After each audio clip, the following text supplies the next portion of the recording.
ਵਾਹਿਗੁਰੂ ਜੀ ਕਾ ਖਾਲਸਾ, ਵਾਹਿਗੁਰੂ ਜੀ ਕੀ ਫਤਿਹ। ਸਤਿਕਾਰਯੋਗ ਸਾਧ ਸੰਗਤ ਜੀ, ਅੱਜ ਜਿਹੜੀ 25 ਫਰਵਰੀ ਲੰਘੀ ਹੈ, ਉਸ ਦਿਨ 7ਵੇਂ ਪਾਤਸ਼ਾਹ ਗੁਰੂ ਹਰਿਰਾਏ ਜੀ ਦਾ ਪ੍ਰਕਾਸ਼ ਜਿਹੜਾ ਸੀ, ਅਤੇ ਅੱਜ ਭਗਤ ਰਵਿਦਾਸ ਜੀ ਦਾ ਪ੍ਰਕਾਸ਼ ਦਿਵਸ ਹੈ। ਇਹਨਾਂ ਦੋਨਾਂ ਦੇ ਬਾਰੇ ਆਪਾਂ ਨੇ 1 ਘੰਟਾ ਤਕਰੀਬਨ 10 ਮਿੰਟ ਦੋਨਾਂ ਬਾਰੇ ਵਿਚਾਰ ਕਰਨੀ ਹੈ, ਤਾਂ ਜੋ ਸਾਨੂੰ ਉਹਨਾਂ ਦੇ ਜੀਵਨ ਦਾ ਪਤਾ ਲੱਗੇ, ਹੁਣ ਸਾਨੂੰ ਕੋਈ ਸਿੱਖਿਆ ਮਿਲੇ। 1630 ਸਨ ਹੈ। 6ਵੇਂ ਪਾਤਸ਼ਾਹ ਦੇ 5 ਸਾਹਿਬਜ਼ਾਦੇ ਸਨ।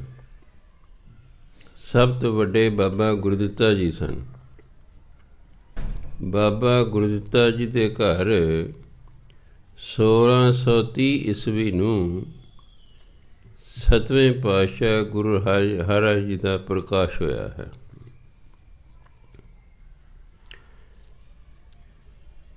ਫਿਰ ਬਾਬਾ ਗੁਰਦਿੱਤਾ ਜੀ ਦੀ 6ਵੇਂ ਪਾਤਸ਼ਾਹ ਨੇ ਡਿਊਟੀ ਲਾਈ ਕਿ ਤੁਸੀਂ ਕੀਰਤਪੁਰ ਸਾਹਿਬ ਨਗਰ ਵਸਾਓ। ਬਾਬਾ ਗੁਰਦਿੱਤਾ ਜੀ ਪਰਿਵਾਰ ਸਮੇਤ ਇੱਥੇ ਆ ਗਏ ਨੇ। ਨਗਰ ਵਸਣਾ ਸ਼ੁਰੂ ਹੋ ਗਿਆ। 1635 ਈਸਵੀ ਦੇ ਵਿੱਚ ਸਾਰਾ ਪਰਿਵਾਰ ਇੱਥੇ ਸ਼ਿਫਟ ਕਰ ਗਿਆ ਹੈ, ਭਾਵ ਸਾਰਾ ਪਰਿਵਾਰ ਕੀਰਤਪੁਰ ਸਾਹਿਬ ਆ ਗਿਆ ਹੈ।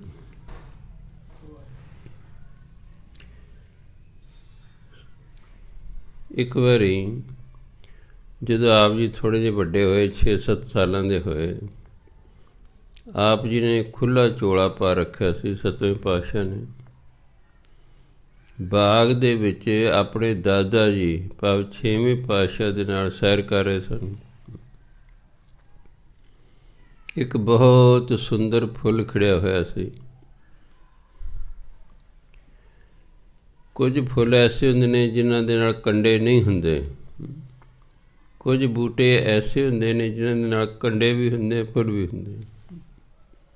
ਜਿਵੇਂ ਗੁਲਾਬ ਦਾ ਬੂਟਾ ਹੈ, ਕੰਡੇ ਵੀ ਨੇ ਨਾਲ ਫੁੱਲ ਵੀ ਨੇ, ਬਹੁਤ ਸੁੰਦਰ ਫੁੱਲ ਹੈ। ਉਹਨੂੰ ਵੇਖਣ ਲੱਗ ਪਏ। ਜਦੋਂ ਤੁਰੇ ਤਾਂ ਉਹਨਾਂ ਦਾ ਝੋਲਾ ਉਹ ਕੰਡਿਆਂ ਚੜ੍ਹ ਗਿਆ। ਜਦੋਂ ਉਹਨਾਂ ਚੋਲੇ ਨੂੰ ਖਿੱਚਿਆ ਤਾਂ ਚੋਲੇ ਨੂੰ ਲੱਗੀ ਖੁੰਘੀ, ਅਤੇ ਉਹ ਵੱਡਾ ਸਾਰਾ ਖਿੜਿਆ ਹੋਇਆ ਫੁੱਲ ਟੁੱਟ ਕੇ ਧਰਤੀ 'ਤੇ ਡਿੱਗ ਪਿਆ ਹੈ। ਕਈ ਵਾਰੀ ਫੁੱਲਾਂ ਨਾਲ ਬਹੁਤ ਜ਼ਿਆਦਾ ਪਿਆਰ ਹੁੰਦਾ ਹੈ। ਆਪ ਜੀ ਉੱਥੇ ਹੀ ਖੜ੍ਹੇ ਨੇ ਅਤੇ ਅਫਸੋਸ ਵੀ ਕਰ ਰਹੇ ਨੇ। ਕਦੇ ਝੋਲੇ ਵੱਲ ਵੇਖਦੇ ਨੇ, ਕਦੇ ਉਸ ਫੁੱਲ ਵੱਲ ਵੇਖਦੇ ਨੇ। 6ਵੇਂ ਪਾਤਸ਼ਾਹ ਨੇ ਮੁੜ ਕੇ ਵੇਖਿਆ, ਕਹਿੰਦੇ ਕਾਕਾ, ਜਿਵੇਂ ਬਾਗ ਦੇ ਵਿੱਚ ਕੰਡੇ ਵੀ ਨੇ ਅਤੇ ਫੁੱਲ ਵੀ ਨੇ, ਇਸ ਤਰ੍ਹਾਂ ਸੰਸਾਰ ਹੈ। ਸੰਸਾਰ 'ਚ ਭੈੜੇ ਲੋਕ ਵੀ ਨੇ ਅਤੇ ਚੰਗੇ ਲੋਕ ਵੀ ਨੇ। ਜੇ ਬਾਗ ਦੇ ਵਿੱਚ ਸੈਰ ਕਰਨੀ ਹੈ ਤਾਂ ਆਪਣੇ ਚੋਲੇ ਨੂੰ ਸਾਂਭ ਕੇ ਰੱਖਣਾ, ਅਤੇ ਜੇ ਸੰਸਾਰ ਦੇ ਵਿੱਚ ਸੈਰ ਕਰਨੀ ਤਾਂ ਆਪਣੇ ਸਰੀਰ ਨੂੰ ਸੰਭਾਲ ਕੇ ਰੱਖਣਾ। ਕੰਡਿਆਂ ਤੋਂ ਭਾਵ ਬੁਰੇ ਲੋਕਾਂ ਤੋਂ ਆਪਣੇ ਆਪ ਨੂੰ ਬਚਾ ਕੇ ਰੱਖਣਾ ਹੈ। ਜੇ ਅਸੀਂ ਕੰਡਿਆਂ ਤੋਂ ਆਪਣੇ ਵਿਚਾਰੇ ਫੁੱਲਾਂ ਦੇ ਨਾਂ 'ਤੇ ਤਾਂ ਹੀ ਮੰਨ ਸਕਦੇ ਹਾਂ। ਕਹਿੰਦੇ ਸੰਸਾਰ ਦੇ ਵਿੱਚ ਕੰਡੇ ਵੀ ਹੁੰਦੇ ਨੇ, ਫੁੱਲ ਵੀ ਹੁੰਦੇ ਨੇ, ਇਸ ਲਈ ਆਪਣੇ ਆਪ ਦਾ ਕੰਡਿਆਂ ਤੋਂ ਬਚਾਅ ਰੱਖਣਾ ਹੈ। ਭਾਵ ਸੰਸਾਰ 'ਚ ਭੈੜੇ ਲੋਕ ਵੀ ਨੇ, ਚੰਗੇ ਲੋਕ ਵੀ ਨੇ। ਭੈੜਿਆਂ ਤੋਂ ਆਪਣੇ ਆਪ ਨੂੰ ਬਚਾ ਕੇ ਰੱਖਣਾ ਹੈ। ਅਤੇ ਫਿਰ ਆਪ ਨੇ ਸਾਰੀ ਉਮਰ ਇਸ ਗੱਲ 'ਤੇ ਪਹਿਰਾ ਦਿੱਤਾ। ਕਿਤੇ ਇਸ ਤਰ੍ਹਾਂ ਬੱਚੇ ਵੱਡਿਆਂ ਦੀ ਗੱਲ 'ਤੇ ਪਹਿਰਾ ਦੇਣ ਲੱਗ ਜਾਣ, ਜ਼ਿੰਦਗੀ ਇੱਕ ਕਲਾਸ ਹੋ ਸਕਦੀ ਹੈ। ਜ਼ਿੰਦਗੀ ਇਹ ਕਲਾਸ ਹੋ ਸਕਦੀ ਹੈ ਅਗਰ ਕਿਤੇ ਵੱਡਿਆਂ ਦੀ ਗੱਲ ਛੋਟੇ ਮੰਨਣ ਲੱਗ ਜਾਣ। ਪਰ ਅੱਜ ਕੱਲ੍ਹ ਤਾਂ ਛੋਟੇ ਵੱਡਿਆਂ ਨੂੰ ਕਹਿੰਦੇ ਤੁਹਾਨੂੰ ਕੀ ਪਤਾ ਹੈ, ਅੱਗੋਂ ਐਂ ਬੋਲਦੇ ਤੁਹਾਨੂੰ ਕੀ ਪਤਾ ਹੈ। ਉੱਥੇ ਫਿਰ ਕਹਿਣ ਵਾਲਾ ਕੀ ਕਹੇਗਾ ਵੀ ਇਹ ਕੱਲ੍ਹ ਦਾ ਜਵਾਕ ਹੈ ਅਤੇ ਕਹਿੰਦੇ ਤੁਹਾਨੂੰ ਕੀ ਪਤਾ ਜੀ। ਸੋ ਉਹਨਾਂ ਨੇ ਸਾਰੀ ਉਮਰ ਇਸ ਗੱਲ 'ਤੇ ਪਹਿਰਾ ਦਿੱਤਾ ਅਤੇ ਸਾਨੂੰ ਵੀ ਬੜੀ ਵੱਡੀ ਸਿੱਖਿਆ ਮਿਲਦੀ ਹੈ। ਅਸੀਂ ਵੀ ਸੰਸਾਰ 'ਚ ਰਹਿਣਾ ਹੈ, ਅਸੀਂ ਗ੍ਰਸਤੀ ਹਾਂ, ਸੰਸਾਰ ਛੱਡ ਕੇ ਕਿਤੇ ਭੱਜ ਨਹੀਂ ਸਕਦੇ, ਜੰਗਲਾਂ ਨਹੀਂ ਜਾ ਸਕਦੇ, ਕਿਤੇ ਪਹਾੜਾਂ ਦੀ ਕੰਦਰਾਂ 'ਚ ਨਹੀਂ ਅਸੀਂ ਜਾਣਾ। ਅਸੀਂ ਸੰਸਾਰ ਦੇ ਵਿੱਚ ਰਹਿਣਾ, ਆਪਣੇ ਆਪ ਨੂੰ ਕੁਸੰਗਤ ਤੋਂ ਬਚਾ ਕੇ ਰੱਖਣਾ ਹੈ। 1644 ਵਿੱਚ ਆਪ ਜੀ 14 ਸਾਲਾਂ ਦੇ ਹੋ ਗਏ। ਫਿਰ 6ਵੇਂ ਪਾਤਸ਼ਾਹ ਨੇ ਦੇਖਿਆ ਸਾਡਾ ਅੰਤਮ ਸਮਾਂ ਆ ਰਿਹਾ ਹੈ, ਵੀ ਗੁਰਗੱਦੀ ਕਿਸ ਨੂੰ ਦਈਏ, ਕਿਉਂਕਿ ਉਹਨਾਂ 'ਚ ਬਾਬਾ ਗੁਰਦਿੱਤਾ ਜੀ ਸਰੀਰ ਤਿਆਗ ਚੁੱਕੇ ਸਨ। ਗੁਰੂ ਤੇਗ ਬਹਾਦਰ ਮਹਾਰਾਜ ਵੀ 6ਵੇਂ ਪਾਤਸ਼ਾਹ ਦੇ ਸਾਹਿਬਜ਼ਾਦੇ ਸਨ, ਪਰ ਉਹਨਾਂ ਦਾ ਜੇ ਸਮਾਂ ਨਹੀਂ ਸੀ ਆਇਆ। ਹਰ ਇੱਕ ਚੀਜ਼ ਸਮੇਂ 'ਤੇ ਜਾ ਕੇ ਪ੍ਰਾਪਤ ਹੋਣੀ ਹੁੰਦੀ ਹੈ। ਨਹੀਂ ਤਾਂ ਕਈ ਵਾਰੀ ਬੰਦਾ ਸੋਚਦਾ ਕਿ ਨਵੇਂ ਪਾਤਸ਼ਾਹ ਕਿਹੜੇ ਕੋਈ ਘੱਟ ਸਨ ਉਸ ਵੇਲੇ, ਉਹਨਾਂ ਨੂੰ ਗੁਰਗੱਦੀ ਦੇਣ ਦੇ ਉਹਨਾਂ ਦੇ ਪੁੱਤਰ ਹੀ ਸੀ ਆਪਣਾ, ਪਰ ਆਪਣੇ ਪੋਤਰੇ ਨੂੰ ਕਿਉਂ ਗੁਰਗੱਦੀ ਦਿੱਤੀ? ਕਿਉਂਕਿ ਪੋਤਰੇ ਦੀ ਵਾਰੀ ਪਹਿਲਾਂ ਸੀ ਅਤੇ ਪੁੱਤਰ ਦੀ ਵਾਰੀ ਬਾਅਦ 'ਚ ਆਉਣੀ ਸੀ, ਅਜੇ ਸਮਾਂ ਨਹੀਂ ਸੀ ਆਇਆ। ਇਸ ਕਰਕੇ 6ਵੇਂ ਪਾਤਸ਼ਾਹ ਨੇ ਫਿਰ ਜਿਹੜਾ 1644 ਈਸਵੀ ਦੇ ਵਿੱਚ ਬਾਬਾ ਗੁਰਦਿੱਤਾ ਜੀ ਦੇ ਸੁਪੁੱਤਰ ਗੁਰੂ ਹਰਿ ਜੀ ਨੂੰ ਗੁਰਗੱਦੀ ਦਿੱਤੀ ਅਤੇ ਆਪ ਗੁਰੂ ਬਣ ਗਏ। ਗੁਰੂ ਬਣ ਕੇ ਆਪ ਜੀ ਨੇ 3 ਕੰਮ ਕੀਤੇ। ਇੱਕ ਤਾਂ ਬਾਗ ਲਾਇਆ ਕੀਰਤਪੁਰ ਸਾਹਿਬ 'ਚ, ਜਿਹਨੂੰ 9 ਲੱਖਾ ਬਾਗ ਕਹਿੰਦੇ। ਜਿਹੜੇ ਕੀਰਤਪੁਰ ਸਾਹਿਬ ਜਾਂਦੇ ਹੋ, ਸ਼ਹਿਰ ਦੇ ਵਿੱਚ ਅਸਲ ਸਥਾਨ ਹੈ। ਜਦੋਂ ਸ਼ਹਿਰ ਦੇ ਵਿੱਚ ਐਂਟਰ ਕਰਦੇ ਆਪਾਂ ਤਾਂ ਖੱਬੇ ਪਾਸੇ ਚਰਨ ਕਮਲ ਗੁਰਦੁਆਰਾ ਸਾਹਿਬ ਹੈ ਉਚਾਈ 'ਤੇ, ਉੱਥੇ ਗੁਰੂ ਨਾਨਕ ਦੇਵ ਜੀ ਆਏ ਸਨ। ਕੀਰਤਪੁਰ ਸਾਹਿਬ ਗੁਰੂ ਨਾਨਕ ਦੇਵ ਜੀ ਵੀ ਆਏ ਸਨ। ਥੋੜ੍ਹਾ ਜਿਹਾ ਅੱਗੇ ਜਾ ਕੇ ਫਿਰ ਜਿੱਥੇ 6ਵੇਂ ਪਾਤਸ਼ਾਹ ਰਿਹਾ ਕਰਦੇ ਸਨ, 6ਵੇਂ ਪਾਤਸ਼ਾਹ, 7ਵੇਂ ਪਾਤਸ਼ਾਹ, 8ਵੇਂ ਪਾਤਸ਼ਾਹ ਦਾ ਤਾਂ ਪ੍ਰਕਾਸ਼ ਹੀ ਜਿਹੜਾ ਹੈ ਉਹ ਕੀਰਤਪੁਰ ਸਾਹਿਬ 'ਚ ਹੋਇਆ। 9ਵੇਂ ਪਾਤਸ਼ਾਹ, ਇਹ 4 ਪਾਤਸ਼ਾਹੀਆਂ ਕੀਰਤਪੁਰ ਸਾਹਿਬ ਦੇ ਵਿੱਚ ਰਹਿੰਦੀਆਂ ਸੀ। ਸੋ ਗੁਰੂ ਕੇ ਮਹਿਲ ਅਸਲ ਥਾਂ ਇਹ ਹੈ, ਪਰ ਬਹੁਤੇ ਲੋਕ ਪੀਰ ਬੁੱਢਣ ਸ਼ਾਹ ਦੇ ਅਤੇ ਬਾਬਾ ਗੁਰਦਿੱਤਾ ਜੀ ਦੇ ਦਰਸ਼ਨ ਥਾਵਾਂ ਦੇ ਦਰਸ਼ਨ ਕਰਕੇ ਮੁੜ ਆਉਂਦੇ ਨੇ। ਜਿਹੜਾ ਅਸਲੀ ਥਾਂ ਹੈ ਉੱਥੇ ਬਹੁਤ ਘੱਟ ਲੋਕ ਜਾਂਦੇ ਨੇ। ਉੱਥੇ ਸੁੰਨਸਾਨ ਹੁੰਦੀ, ਮੈਂ ਕਈ ਵਾਰੀ ਗਿਆ, ਪਰ ਪੀਰ ਬੁੱਢਣ ਸ਼ਾਹ ਦੇ ਅਤੇ ਬਾਬਾ ਗੁਰੂ ਦੇ ਰੌਣਕਾਂ ਲੱਗੀਆਂ ਹੁੰਦੀਆਂ ਨੇ। ਬਹੁਤੇ ਲੋਕਾਂ ਨੂੰ ਪਤਾ ਹੀ ਨਹੀਂ ਹੈ। ਮੈਂ ਉਹਨਾਂ ਨੂੰ ਕਿਹਾ ਵੀ ਸੀ ਪ੍ਰਬੰਧਕਾਂ ਨੂੰ ਵੀ ਤੁਸੀਂ ਵੱਡੇ ਸਾਰੇ ਬੋਰਡ ਲਾਓ। ਦੇਖੋ ਪੀਰ ਬੁੱਢਣ ਸ਼ਾਹ ਵਾਲੇ ਪਤਾ ਕੀ ਪ੍ਰਚਾਰ ਕਰਦੇ ਨੇ,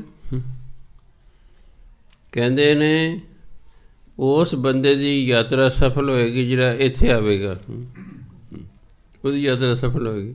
ਉਹ ਪ੍ਰਚਾਰ ਕਰ ਕਰ ਕਰ ਕਰਕੇ ਉਹਨੇ ਰੌਣਕਾਂ ਕਰ ਲਈਆਂ ਆਪਣੇ ਇਲਾਕੇ। ਇਹ ਦੱਸਦੇ ਹੀ ਨਹੀਂ ਕਿਸੇ ਨੂੰ ਕਿ ਭਾਈ ਜਿਹੜੇ ਇੱਥੇ ਤੁਸੀਂ ਬਾਬਾ ਗੁਰਦਿੱਤਾ ਦਰਸ਼ਨ ਕਰਨ ਆਏ ਹੋ, ਅਸਲ ਸਥਾਨ ਸ਼ਹਿਰ ਦੇ ਵਿੱਚ ਗੁਰੂ ਨਾਨਕ ਦਾ ਵੀ ਹੈ, 6ਵੇਂ ਪਾਤਸ਼ਾਹ ਦਾ ਵੀ ਹੈ, 7ਵੇਂ ਪਾਤਸ਼ਾਹ ਦਾ ਵੀ ਹੈ, 8ਵੇਂ ਦਾ ਵੀ ਹੈ, 9ਵੇਂ ਦਾ ਵੀ ਹੈ। ਉੱਥੇ ਜ਼ਰੂਰ ਦਰਸ਼ਨ ਕਰੋ। ਤੁਸੀਂ ਜਦੋਂ ਜਾਓਗੇ ਫਿਰ ਜ਼ਰੂਰ ਦਰਸ਼ਨ ਕਰਕੇ ਆ ਥਾਂ ਦੇ। ਸੋ ਆਪ ਜੀ ਨੇ ਪਹਿਲਾਂ ਬਾਗ ਲਵਾਇਆ ਹੈ, ਫਿਰ ਚਿੜੀਆ ਘਰ ਬਣਾਇਆ ਹੈ, ਕਿਉਂਕਿ ਆਪ ਜੀ ਦਾ ਜਾਨਵਰਾਂ ਨਾਲ ਵੀ ਸ਼ੌਕ ਸੀ। ਚਿੜੀਆ ਘਰ ਬਣਾਇਆ ਹੈ। ਫਿਰ ਇੱਕ ਦਵਾਖਾਨਾ ਖੋਲ੍ਹਿਆ ਜਿਹਨੂੰ ਹੌਸਪੀਟਲ ਕਹਿੰਦੇ,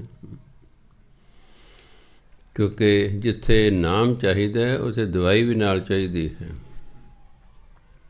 ਕੁਝ ਬਿਮਾਰੀਆਂ ਬਾਣੀ ਅਤੇ ਨਾਮ ਨਾਲ ਠੀਕ ਹੋ ਜਾਂਦੀਆਂ, ਪਰ ਕੁਝ ਬਿਮਾਰੀਆਂ ਲਈ ਦਵਾਈ ਲੈਣੀ ਪੈਂਦੀ, ਤਾਂ ਹੀ ਉਹਨੇ ਦਵਾ ਖਾਨਾ ਖੋਲ੍ਹਿਆ।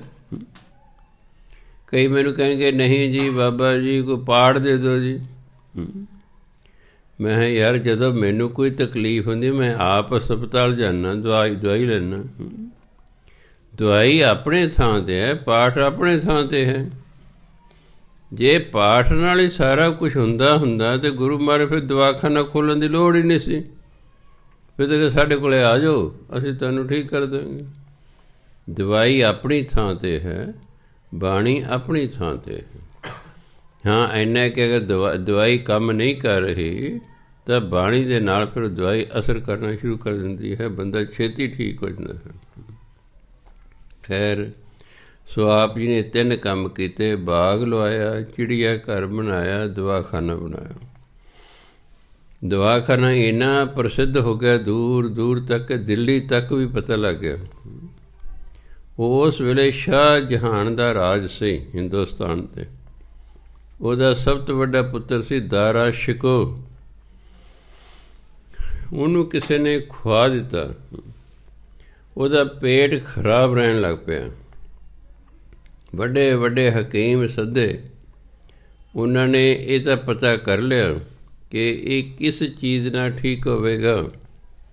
ਉਹਨੇ ਕਿਹਾ ਰਾਜਨ, ਇੰਨੇ ਸਾਈਜ਼ ਦੀ ਹੜ ਚਾਹੀਦੀ ਹੈ ਅਤੇ ਇੰਨੇ ਸਾਈਜ਼ ਦਾ ਲੌਂਗ ਚਾਹੀਦਾ ਹੈ, ਤਾਂ ਇਹ ਠੀਕ ਹੋ ਸਕਦਾ ਹੈ। ਫਿਰ ਇੱਕ ਮੁਸਲਮਾਨ ਫਕੀਰ ਸੀ, ਉਹਨੇ ਰਾਜੇ ਨੂੰ ਦੱਸਿਆ ਕਿ ਇਹ ਚੀਜ਼ਾਂ ਤੁਹਾਨੂੰ 7ਵੇਂ ਪਾਤਸ਼ਾਹ ਦੇ ਦਵਾਖਾਨੇ 'ਚ ਮਿਲਣਗੀਆਂ। ਫਿਰ ਸ਼ਾਹ ਜਹਾਨ ਨੇ ਆਪਣੇ ਬੰਦੇ ਭੇਜੇ, ਨਾਲ ਵੈਦ ਭੇਜੇ, ਅਤੇ ਗੁਰੂ ਮਹਾਰਾਜ ਨੇ ਫਿਰ ਉਹ ਦਵਾਈ ਦਿੱਤੀ ਉਹਨਾਂ ਨੂੰ। ਉਹਨਾਂ ਨੇ ਘੋਲ ਕੇ ਪਿਲਾਈ ਅਤੇ ਦਾਰਾ ਸ਼ਿਕੋ ਤੰਦਰੁਸਤ ਹੋ ਗਿਆ। ਸਾਡੀ ਗੁੱਡ ਲੱਕ ਇਹ ਕਿ ਦਾਰਾ ਸ਼ਿਕੋ ਹੀ ਫਿਰ ਪੰਜਾਬ ਦਾ ਗਵਰਨਰ ਬਣ ਕੇ ਆ ਗਿਆ। ਇਸ ਲਈ ਦਾਰਾ ਸ਼ਿਕੋ ਜਿੰਨਾ ਸਮਾਂ ਪੰਜਾਬ ਦਾ ਗਵਰਨਰ ਰਿਹਾ, ਉਸ ਨੇ ਗੁਰੂ ਘਰ ਨਾਲ ਕੋਈ ਮੱਥਾ ਨਹੀਂ ਲਾਇਆ, ਐਨ ਸ਼ਾਂਤੀ ਰਹੀ ਉਹਨਾਂ ਸਮਾਂ। ਖੈਰ, ਇੱਕ ਵਾਰੀ ਆਪ ਜੀ ਦਾ ਦਰਬਾਰ ਲੱਗਾ। ਇਟਲੀ ਦੀ ਰਾਜਧਾਨੀ ਹੈ ਰੋਮ। ਉੱਥੋਂ ਦਾ ਇੱਕ ਧਾਰਮਿਕ ਵਕੀਲ ਸੀ ਜਿਹੜਾ ਧਰਮਾਂ ਦਾ ਅਧਿਐਨ ਕਰਿਆ ਕਰਦਾ ਸੀ। ਉਹ ਧਰਮਾਂ ਦਾ ਅਧਿਐਨ ਕਰਨ ਦੀ ਖਾਤਰ ਹਿੰਦੁਸਤਾਨ 'ਚ ਆਇਆ ਹੈ। ਫਿਰਦਾ ਫਿਰਾਂਦਾ ਉਹਨੂੰ ਪਤਾ ਲੱਗਾ ਵੀ ਕੀਰਤਪੁਰ ਸਾਹਿਬ ਦੇ ਵਿੱਚ ਗੁਰੂ ਨਾਨਕ ਦੀ ਗੁਰਗੱਦੀ 'ਤੇ ਇਸ ਵੇਲੇ ਗੁਰੂ ਮਹਾਰਾਜ ਬਿਰਾਜਮਾਨ ਹਨ। ਗੁਰੂ ਨਾਨਕ ਦੇਵ ਜੀ ਦਾ ਨਾਮ ਇਟਲੀ 'ਚ ਜਾਣਦੇ ਸਨ ਲੋਕ, ਕਿਉਂਕਿ ਗੁਰੂ ਮਹਾਰਾਜ ਨੇ ਰੋਮ ਦੇ ਬਾਦਸ਼ਾਹ ਨੂੰ ਠੀਕ ਕੀਤਾ ਸੀ। ਉਹਨੂੰ ਜਿਹੜਾ ਹੈ ਲੋਕਾਂ ਦੇ ਭਲੇ ਲਈ ਕੰਮ ਕਰਨ ਨੂੰ ਕਿਹਾ ਸੀ, ਅਤੇ ਇਸ ਲਈ ਲੋਕ ਫਿਰ ਬੜੇ ਧੰਨਵਾਦੀ ਸਨ ਗੁਰੂ ਨਾਨਕ ਦੇ, ਅਤੇ ਨਾਮ ਜਾਣਦੇ ਸਨ। ਇਸ ਲਈ ਉਹ ਵਕੀਲ ਕੀਰਤਪੁਰ ਸਾਹਿਬ ਆ ਗਿਆ। ਅੰਗਰੇਜ਼ ਵੇਖ ਕੇ ਗੁਰੂ ਮਹਾਰਾਜ ਨੇ ਹਾਲ ਚਾਲ ਪੁੱਛਿਆ ਹੈ, ਕੋਲ ਬਿਠਾਇਆ। ਕਹਿੰਦੇ ਜੀ ਕਿਵੇਂ ਆਏ ਹੋ? ਕਹਿੰਦੇ ਜੀ ਮੈਂ ਧਰਮਾਂ ਦਾ ਅਧਿਐਨ ਕਰ ਰਿਹਾ ਹਾਂ, ਪਰ ਮੈਨੂੰ ਇੱਕ ਪ੍ਰਸ਼ਨ ਦਾ ਉੱਤਰ ਨਹੀਂ ਮਿਲ ਰਿਹਾ ਕਿ ਜਦੋਂ ਮਨੁੱਖ ਸਰੀਰ ਤਿਆਗਦਾ ਹੈ, ਉਹਦੀ ਜਿਹੜੀ ਆਤਮਾ ਹੈ ਉਹਦੀ ਕੌਣ ਸਹਾਇਤਾ ਕਰਦਾ? ਕੀ ਈਸਾ ਮਸੀਹ ਕਰਦੇ ਨੇ, ਕਿ ਕੀ ਜਿਹੜਾ ਹੈ ਮੁਹੰਮਦ ਸਾਹਿਬ ਕਰਦੇ ਨੇ, ਕਿ ਕੀ ਗੁਰੂ ਨਾਨਕ ਦੇਵ ਜੀ ਕਰਦੇ ਨੇ? ਕੌਣ ਸਹਾਇਤਾ ਕਰਦਾ ਹੈ? ਗੁਰੂ ਮਹਾਰਾਜ ਕਹਿੰਦੇ ਭਾਈ ਕੋਈ ਪੀਰ ਪੈਗੰਬਰ ਸਹਾਇਤਾ ਨਹੀਂ ਕਰਦਾ। ਉਹ ਬੜਾ ਹੈਰਾਨ ਹੋਇਆ, ਕਹਿੰਦੇ ਕੋਈ ਪੀਰ ਪੈਗੰਬਰ ਸਹਾਇਤਾ ਨਹੀਂ ਕਰਦਾ। ਕਹਿੰਦੀ ਫਿਰ ਕੌਣ ਸਹਾਇਤਾ ਕਰਦਾ ਹੈ? ਕਹਿੰਦੇ ਮਨੁੱਖ ਦੇ ਕੀਤੇ ਹੋਏ ਚੰਗੇ ਕੰਮ ਅਤੇ ਉਹਦਾ ਜਪਿਆ ਹੋਇਆ ਨਾਮ, ਇਹ 2 ਚੀਜ਼ਾਂ ਉਸ ਦੀ ਸਹਾਇਤਾ ਕਰਦੀਆਂ, ਹੋਰ ਕੋਈ ਪੀਰ ਪੈਗੰਬਰ ਕੋਈ ਸਹਾਇਤਾ ਨਹੀਂ ਕਰਦਾ। ਉਹ ਬਹੁਤ ਪ੍ਰਭਾਵਿਤ ਹੋਇਆ, ਕਾਫੀ ਸਮਾਂ ਗੁਰੂ ਮਹਾਰਾਜ ਦੇ ਦਰਬਾਰ 'ਚ ਰਿਹਾ। ਫਿਰ ਇਟਲੀ ਵਾਪਸ ਜਾ ਕੇ ਸਿੱਖ ਧਰਮ ਦਾ ਪ੍ਰਚਾਰ ਕਰਦਾ ਰਿਹਾ। ਸੋ ਆਪਾਂ ਵੀ ਖਿਆਲ ਰੱਖਣਾ, ਸਾਡੀ ਆਤਮਾ ਦੀ ਵੀ ਸਹਾਇਤਾ ਸਾਡੇ ਸ਼ੁਭ ਕਰਮਾਂ ਨੇ ਅਤੇ ਪੜ੍ਹੀ ਹੋਈ ਬਾਣੀ ਅਤੇ ਜਪੇ ਹੋਏ ਨਾਮ ਨੇ ਸਹਾਇਤਾ ਕਰਨੀ ਹੈ। ਹੋਰ ਕਿਸੇ ਨੇ ਸਹਾਇਤਾ ਨਹੀਂ ਕਰਨੀ ਹੈਗੀ। ਇਸ ਲਈ ਸ਼ੁਭ ਕਰਮ ਕਰੋ ਅਤੇ ਨਾਮ ਜਪਿਆ ਕਰੋ। ਇੱਕ ਵਾਰੀ ਹਿਮਾਚਲ ਦਾ ਰਾਜਾ ਸੀ ਰਣਜੀਤ ਦੇਵ, ਉਹਨੂੰ ਲਕਵਾ ਹੋ ਗਿਆ। ਅੱਜ ਵੀ ਬਹੁਤ ਸਾਰੇ ਲੋਕਾਂ ਨੂੰ ਹੋ ਜਾਂਦਾ ਹੈ। ਬਲੱਡ ਪ੍ਰੈਸ਼ਰ ਜਿਹਨੂੰ ਰਹਿੰਦਾ ਹੈ, ਜੇ ਬਲੱਡ ਪ੍ਰੈਸ਼ਰ ਇੱਕਦਮ ਹਾਈ ਹੋ ਜਾਏ ਤਾਂ ਦਿਮਾਗ ਦੀ ਨਾੜੀ ਵੀ ਫਟ ਸਕਦੀ ਹੈ ਅਤੇ ਸਰੀਰ ਦਾ ਕੋਈ ਅੰਗ ਵੀ ਮਾਰਿਆ ਜਾ ਸਕਦਾ ਹੈ। ਜਾਂ ਬੰਦਾ ਡਿੱਗ ਪਏ, ਚੰਨ ਚੱਕਰ ਆ ਕੇ ਡਿੱਗ ਪਿਆ ਹੈ, ਸਿਰ 'ਤੇ ਸੱਟ ਵੱਜੀ ਹੈ, ਤਾਂ ਵੀ ਉਸਨੂੰ ਲਕਵਾ ਹੋ ਸਕਦਾ ਹੈ। ਨਾ ਉਦੋਂ ਲਕਵੇ ਦਾ ਇਲਾਜ ਸੀ ਅਤੇ ਨਾ ਹੀ ਹੁਣ ਹੈ। ਹੁਣ ਵੀ ਜੇ ਇੱਕ ਵਾਰੀ ਲਕਵਾ ਕਿਸੇ ਨੂੰ ਹੋ ਜਾਏ, ਬਸ ਸਾਰੀ ਉਮਰ ਰਹਿੰਦਾ ਹੈ, ਉਹ ਠੀਕ ਨਹੀਂ ਹੁੰਦਾ। ਹਾਂ, ਜਾਂ ਉਹਨੂੰ ਬਹੁਤ ਛੇਤੀ ਹਸਪਤਾਲ ਲਿਜਾਇਆ ਜਾਵੇ ਅਤੇ ਤਾਂ ਤੇ ਹੋ ਸਕੇ 2-2.5 ਘੰਟੇ ਲੰਘ ਜਾਣ, ਫਿਰ ਕੋਈ ਇਲਾਜ ਨਹੀਂ ਹੈਗਾ ਸੰਸਾਰ 'ਚ। ਇਲਾਜ ਹੀ ਤਾਂ ਕੋਈ ਨਹੀਂ। ਖੈਰ, ਬੜੇ ਵੈਦਾਂ ਤੋਂ ਇਲਾਜ ਕਰਾਇਆ, ਵੈਦਾਂ ਨੇ ਜਵਾਬ ਦਿੱਤਾ ਵੀ ਨਹੀਂ ਜੀ, ਇਹਦਾ ਕੋਈ ਇਲਾਜ ਨਹੀਂ ਹੈਗਾ। ਬੜਾ ਔਖਾ ਹੋ ਗਿਆ ਹੈ। ਹੁਣ ਮੰਜੇ 'ਤੇ ਤੁਰ ਫਿਰ ਨਹੀਂ ਹੁੰਦਾ, ਉੱਠ ਨਹੀਂ ਹੁੰਦਾ, ਮੰਜੇ 'ਤੇ ਪਿਆ ਰਹਿੰਦਾ ਹੈ। ਕੋਈ ਸਿੱਖ ਗਿਆ ਸੀ ਪ੍ਰਚਾਰ ਕਰਨ ਸਿੱਖ ਧਰਮ ਦਾ, ਉਹਨੇ ਜਾ ਕੇ ਰਾਜੇ ਨੂੰ ਦੱਸਿਆ ਵੀ ਸਾਡੇ ਗੁਰੂ ਮਹਾਰਾਜ ਨਾ 7ਵੇਂ ਪਾਤਸ਼ਾਹ ਕੀਰਤਪੁਰ ਸਾਹਿਬ ਰਹਿੰਦੇ ਆ, ਉਹ ਤੁਹਾਡੇ 'ਤੇ ਕਿਰਪਾ ਕਰ ਸਕਦੇ ਨੇ, ਬੇਨਤੀ ਕਰਕੇ ਤੁਸੀਂ ਵੇਖ ਲਓ। ਰਾਜਾ ਰਾਣੀਆਂ ਨੂੰ ਲੈ ਕੇ, ਆਪਣੇ ਮੰਤਰੀਆਂ ਨੂੰ ਲੈ ਕੇ, ਉਸ ਸਿੱਖ ਨੂੰ ਵੀ ਨਾਲ ਲੈ ਕੇ ਗੁਰੂ ਮਹਾਰਾਜ ਦੇ ਦਰਬਾਰ 'ਚ ਆ ਗਿਆ ਹੈ। ਗੁਰਸਿੱਖ ਨੇ ਜਾ ਕੇ ਗੁਰੂ ਮਹਾਰਾਜ ਦੱਸਿਆ ਵੀ ਇਸ ਤਰ੍ਹਾਂ ਰਾਜਾ ਰਣਜੀਤ ਦੇਵ, ਹਿਮਾਚਲ ਦਾ ਰਾਜਾ, ਨੂੰ ਲਕਵਾ ਹੋ ਗਿਆ, ਉਹ ਆਪ ਜੀ ਨੂੰ ਮਿਲਣ ਆ ਰਿਹਾ ਹੈ। ਗੁਰੂ ਮਹਾਰਾਜ ਕਹਿੰਦੇ ਭਾਈ ਲੈ ਆਓ। ਉਹ ਮੰਜੇ 'ਤੇ ਪਾਇਆ ਹੋਇਆ ਉਸਨੂੰ ਅਤੇ ਲੈ ਆਏ ਨੇ। ਗੁਰੂ ਮਹਾਰਾਜ ਨੇ ਰਾਣੀ ਨੂੰ ਸੱਦਿਆ। ਰਾਣੀ ਅਜੇ ਨੌਜਵਾਨ ਹੈ। ਦੇਖੋ, ਕਹਿੰਦੇ ਬੇਟਾ ਬਈ ਤੁਸੀਂ ਅਮੀਰ ਲੋਕ ਹੁੰਦੇ ਹੋ, ਕੰਮ ਸ਼ਾਇਦ ਤੁਸੀਂ ਕਦੇ ਨਾ ਕੀਤਾ ਹੋਵੇ। ਆਹ ਮੂਲ ਮੰਤਰ ਦਾ ਤੁਸੀਂ ਜਾਪ ਕਰਦੇ ਰਹਿਣਾ, ਸਵੇਰੇ ਉੱਠਣ ਤੋਂ ਲੈ ਕੇ ਰਾਤ ਨੂੰ ਸੌਣ ਤੱਕ। ਮੂਲ ਮੰਤਰ ਦਾ ਜਾਪ ਕਰੋ। ਜਿੰਨਾ ਸਮਾਂ ਤੁਹਾਡਾ ਸਰੀਰ ਆਗਿਆ ਦੇਵੇ, ਚਾਹੇ ਝਾੜੂ ਫੇਰੋ, ਚਾਹੇ ਜੂਠੇ ਬਰਤਨ ਮਾਂਜੋ, ਚਾਹੇ ਲੰਗਰ ਤਿਆਰ ਕਰੋ, ਨਾਲ ਸੇਵਾ ਕਰਨੀ ਹੈ। ਕਰੋ। ਗੁਰੂ ਨਾਨਕ ਦੇਵ ਜੀ ਕਿਰਪਾ ਕਰਨਗੇ। ਗੁਰੂ ਆਪ ਨਹੀਂ ਕਹਿੰਦੇ ਤੁਹਾਡੇ 'ਤੇ ਕਿਰਪਾ ਹੋ ਜਾਏਗੀ ਨਾ, ਆਪਣੇ ਤੋਂ ਵੱਡੇ ਦਾ ਨਾਂ ਲੈਂਦੇ। ਗੁਰੂ ਨਾਨਕ ਦੇਵ ਤੁਹਾਡੇ 'ਤੇ ਕਿਰਪਾ ਕਰਨ। ਆਹ ਮਰਦਾ ਕੀ ਨਾ ਕਰਦਾ, ਉਹ ਫਿਰ ਦਿਨ ਰਾਤ ਮੂਲ ਮੰਤਰ ਜਾਪ ਕਰਦੇ ਨੇ, ਜਿੰਨਾ ਸਮਾਂ ਮਿਲਦਾ ਹੈ ਸੇਵਾ ਵੀ ਕਰਦੀ ਹੈ। 7 ਦਿਨਾਂ ਬਾਅਦ ਕੀ ਹੋਇਆ, ਰਾਜੇ ਨੇ ਪਾਸਾ ਆਪ ਪਲਟਿਆ। ਪਰਿਵਾਰ ਦੇ ਜੀਅ ਬੜੇ ਖੁਸ਼ ਹੋਏ। ਆ ਕੇ ਗੁਰੂ ਮਹਾਰਾਜ ਕਹਿੰਦੇ ਮਹਾਰਾਜ ਜੀ ਅੱਜ ਉਹਨਾਂ ਨੇ ਆਪ ਪਾਸਾ ਪਲਟਿਆ ਹੈ। ਕਹਿੰਦੇ ਕੋਈ ਨਹੀਂ ਭਾਈ, ਹੋਰ ਅਜੇ 1 ਹਫ਼ਤਾ ਰਹੋ, ਪਾਠ ਕਰੀ ਚੱਲੋ, ਸੇਵਾ ਕਰੀ ਚੱਲੋ। ਉਦੋਂ ਦੂਜੇ ਹਫ਼ਤਾ ਜਦੋਂ ਮੁੱਕਿਆ ਹੈ ਤਾਂ ਰਾਜਾ ਆਪਣੇ ਆਪ ਬੈਠਾ ਹੋ ਗਿਆ ਹੈ। ਆ ਕੇ ਗੁਰੂ ਮਹਾਰਾਜ ਦੱਸਿਆ ਮਹਾਰਾਜ ਜੀ ਬੜੀ ਕਿਰਪਾ ਹੋ ਕੇ ਰਾਜਾ ਆਪਣੇ ਆਪ ਬੈਠ ਗਿਆ ਹੈ। ਜਦ ਤੀਜਾ ਹਫ਼ਤਾ ਹੋਇਆ, ਰਾਜਾ ਆਪ ਹੀ ਉੱਠ ਖੜਿਆ ਮੰਜੀ ਤੋਂ। ਬੜੀ ਖੁਸ਼ੀ ਪਰਿਵਾਰ ਨੇ ਮਨਾਈ। ਜਾ ਕੇ ਗੁਰੂ ਮਹਾਰਾਜ ਨੂੰ ਦੱਸਿਆ ਵੀ ਰਾਜਾ ਅੱਜ ਆਪ ਹੀ ਉੱਠ ਪਿਆ ਜੀ ਮੰਜੇ ਤੋਂ। ਕਹਿੰਦੇ 1 ਹਫ਼ਤਾ ਹੋਰ ਸੇਵਾ ਕਰੋ।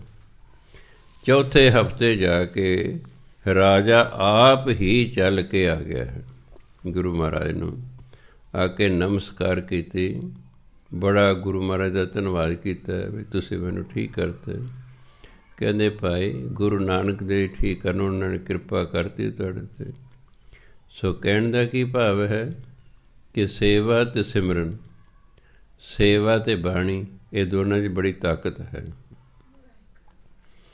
ਕਹਿੰਦੇ ਨੇ ਪੰਛੀ ਵੀ 2 ਖੰਭਾਂ ਨਾਲ ਉੱਡਦਾ, ਹਵਾਈ ਜਹਾਜ਼ ਵੀ 2 ਖੰਭਾਂ ਨਾਲ ਉੱਡਦਾ, ਤੇ ਬੰਦੇ ਨੇ ਵੀ ਜੇ ਉੱਡ ਕੇ ਪਰਮਾਤਮਾ ਤੱਕ ਜਾਣਾ ਨਾ, ਤਾਂ ਇਹਦੇ ਵੀ ਦੋ ਖੰਭ ਨੇ, ਇੱਕ ਸੇਵਾ ਅਤੇ ਦੂਜਾ ਸਿਮਰਨ। ਸੇਵਾ ਕਰਨੀ ਗੁਰੂ ਘਰ ਦੀ, ਲੋੜਵੰਦਾਂ ਦੀ, ਬਿਮਾਰਾਂ ਦੀ। ਸੇਵਾ ਵੀ 3 ਪ੍ਰਕਾਰ ਦੀ ਹੁੰਦੀ ਹੈ। ਧਨ ਨਾਲ ਸੇਵਾ, ਤਨ ਨਾਲ ਸੇਵਾ, ਮਨ ਨਾਲ ਸੇਵਾ। ਜੇ ਤੁਸੀਂ ਅਮੀਰ ਹੋ ਤਾਂ ਧਨ ਨਾਲ ਸੇਵਾ ਕਰ ਦਿਓ। ਅਮੀਰ ਨਹੀਂ ਹੋ ਪਰ ਤੁਹਾਡੇ ਕੋਲ ਟਾਈਮ ਹੈ, ਸਰੀਰ ਨਾਲ ਸੇਵਾ ਕਰ ਦਿਓ। ਜੇ ਤੁਹਾਡੇ ਕੋਲ ਧਨ ਵੀ ਨਹੀਂ ਅਤੇ ਸਰੀਰ ਵੀ ਜਿਹੜਾ ਹੈ ਸੇਵਾ ਕਰਨ ਦੇ ਯੋਗ ਨਹੀਂ ਰਿਹਾ, ਜਿੱਦਾਂ ਬੁੱਢਾ ਹੋ ਗਿਆ, ਫਿਰ ਮਨ ਨਾਲ ਅਰਦਾਸ ਕਰ ਦਿਆ ਕਰੋ ਭਲੇ ਲਈ। ਇਸ ਤਰ੍ਹਾਂ ਸਿਮਰਨ ਕਰਨਾ, ਸੇਵਾ ਕਰਨੀ ਹੈ। ਬਿਹਾਰ ਦੇ ਵਿੱਚ ਇੱਕ ਸ਼ਹਿਰ ਹੈ ਗਇਆ। ਫਲਗੂ ਨਦੀ ਉੱਥੇ ਵਗਦੀ ਹੈ, ਜਿਵੇਂ ਆਪਣੇ ਸਤਲੁਜ ਦਰਿਆ ਵਗਦਾ ਹੈ, ਰਾਵੀ ਵਗਦੀ ਹੈ, ਬਿਆਸ ਵਗਦਾ ਹੈ। ਉੱਥੇ ਸ਼ਹਿਰ ਦੇ ਵਿਚਾਲ ਫਲਗੂ ਦਰਿਆ ਲੰਘਦਾ ਹੈ। ਉੱਥੇ ਜਿਹੜਾ ਹੈ ਘਾਟ ਵੀ ਬਣਿਆ ਹੋਇਆ ਹੈ, ਜਿੱਥੇ ਗਤੀ ਕਰਦੇ ਨੇ ਪੰਡਿਤ। ਉਹ ਗਿਆ ਤੋਂ ਇੱਕ ਭਗਤ ਗਿਰ ਗੁਸਾਈ ਉਹਦਾ ਨਾਮ ਸੀ, ਅਤੇ ਭਗਤੀ ਕਰਨ ਕਰਕੇ ਲੋਕ ਉਹਨੂੰ ਭਗਤ ਕਹਿੰਦੇ ਸਨ। ਭਗਤ ਗਿਰ ਗੁਸਾਈ ਜਵਾਲਾ ਜੀ ਨੂੰ ਜਾ ਰਿਹਾ ਸੀ। ਹਿਮਾਚਲ ਪ੍ਰਦੇਸ਼ ਜਵਾਲਾ ਜੀ ਹੈ, ਆਪ ਜੀ ਨੂੰ ਪਤਾ। ਉਹਨੂੰ ਰਾਹ 'ਚ ਪਤਾ ਲੱਗਾ ਵੀ ਗੁਰੂ ਨਾਨਕ ਦੇ ਗੁਰਗੱਦੀ 'ਤੇ 7ਵੇਂ ਪਾਤਸ਼ਾਹ ਕੀਰਤਪੁਰ ਸਾਹਿਬ ਨੇ, ਇੱਥੋਂ ਹੀ ਹੋ ਕੇ ਜਾਣਾ ਸੀ। ਉਹਨੇ ਕਿਹਾ ਚਲੋ ਮੈਂ ਦਰਸ਼ਨ ਹੀ ਕਰ ਚੱਲਾਂ। ਪਰ ਉਹ ਵਿਸ਼ਨੂੰ ਮਹਾਰਾਜ ਦਾ ਭਗਤ ਸੀ। ਉਹਨੇ ਮਨ 'ਚ ਧਾਰ ਲਿਆ ਵੀ ਮੈਂ ਤਾਂ ਮੰਨਾਂਗਾ ਗੁਰੂ ਨੂੰ ਜੋ ਮੈਨੂੰ ਵਿਸ਼ਨੂੰ ਮਹਾਰਾਜ ਦੇ ਰੂਪ ਵਿੱਚ ਦਰਸ਼ਨ ਦੇਣ। ਅਤੇ ਕਹਿੰਦੇ ਦਿਲਾਂ ਨੂੰ ਰਾਹ ਹੁੰਦੇ। ਗੁਰੂ ਮਹਾਰਾਜ ਜਾਣੀ ਜਾਣ ਸਨ। ਜਦੋਂ ਪੰਡਾਲ ਦੇ ਵਿੱਚ ਆਇਆ ਨਾ, ਸਾਹਮਣੇ ਤਖਤ 'ਤੇ ਕੀ ਵੇਖਦਾ, ਵਿਸ਼ਨੂੰ ਮਹਾਰਾਜ ਬਿਰਾਜਮਾਨ ਹਨ। ਬੜਾ ਖੁਸ਼ ਹੋਇਆ, ਮੱਥਾ ਟੇਕਿਆ, ਉੱਪਰ ਸਿਰ ਕੀਤਾ, 7ਵੇਂ ਪਾਤਸ਼ਾਹ ਬੈਠੇ। ਫਿਰ ਮੱਥਾ ਟੇਕਿਆ, ਫਿਰ ਸਿਰ ਉੱਪਰ ਚੱਕਿਆ, ਵਿਸ਼ਨੂੰ ਮਹਾਰਾਜ ਬੈਠੇ ਨੇ। ਫਿਰ ਮੱਥਾ ਟੇਕਿਆ, ਫਿਰ ਸਿਰ ਚੁੱਕਿਆ, 7ਵੇਂ ਪਾਤਸ਼ਾਹ ਬੈਠੇ। ਇੰਨਾ ਪ੍ਰਭਾਵਿਤ ਹੋਇਆ। ਨਾਲੇ ਦੱਸਿਆ ਵੀ 7ਵੇਂ ਪਾਤਸ਼ਾਹ ਨੂੰ ਵੀ ਮੈਂ ਆਹ ਧਾਰ ਕੇ ਆਇਆ ਸੀ। ਉੱਥੇ ਰਹਿ ਕੇ ਫਿਰ ਸਿੱਖ ਧਰਮ ਦਾ ਉਸਨੇ ਗਿਆਨ ਹਾਸਲ ਕੀਤਾ ਅਤੇ ਫਿਰ ਵਾਪਸ ਬਿਹਾਰ 'ਚ ਜਾ ਕੇ ਸਾਰੀ ਉਮਰ ਸਿੱਖ ਧਰਮ ਦਾ ਪ੍ਰਚਾਰ ਕੀਤਾ ਭਗਤ ਗਿਰ ਗੁਸਾਈ ਨੇ।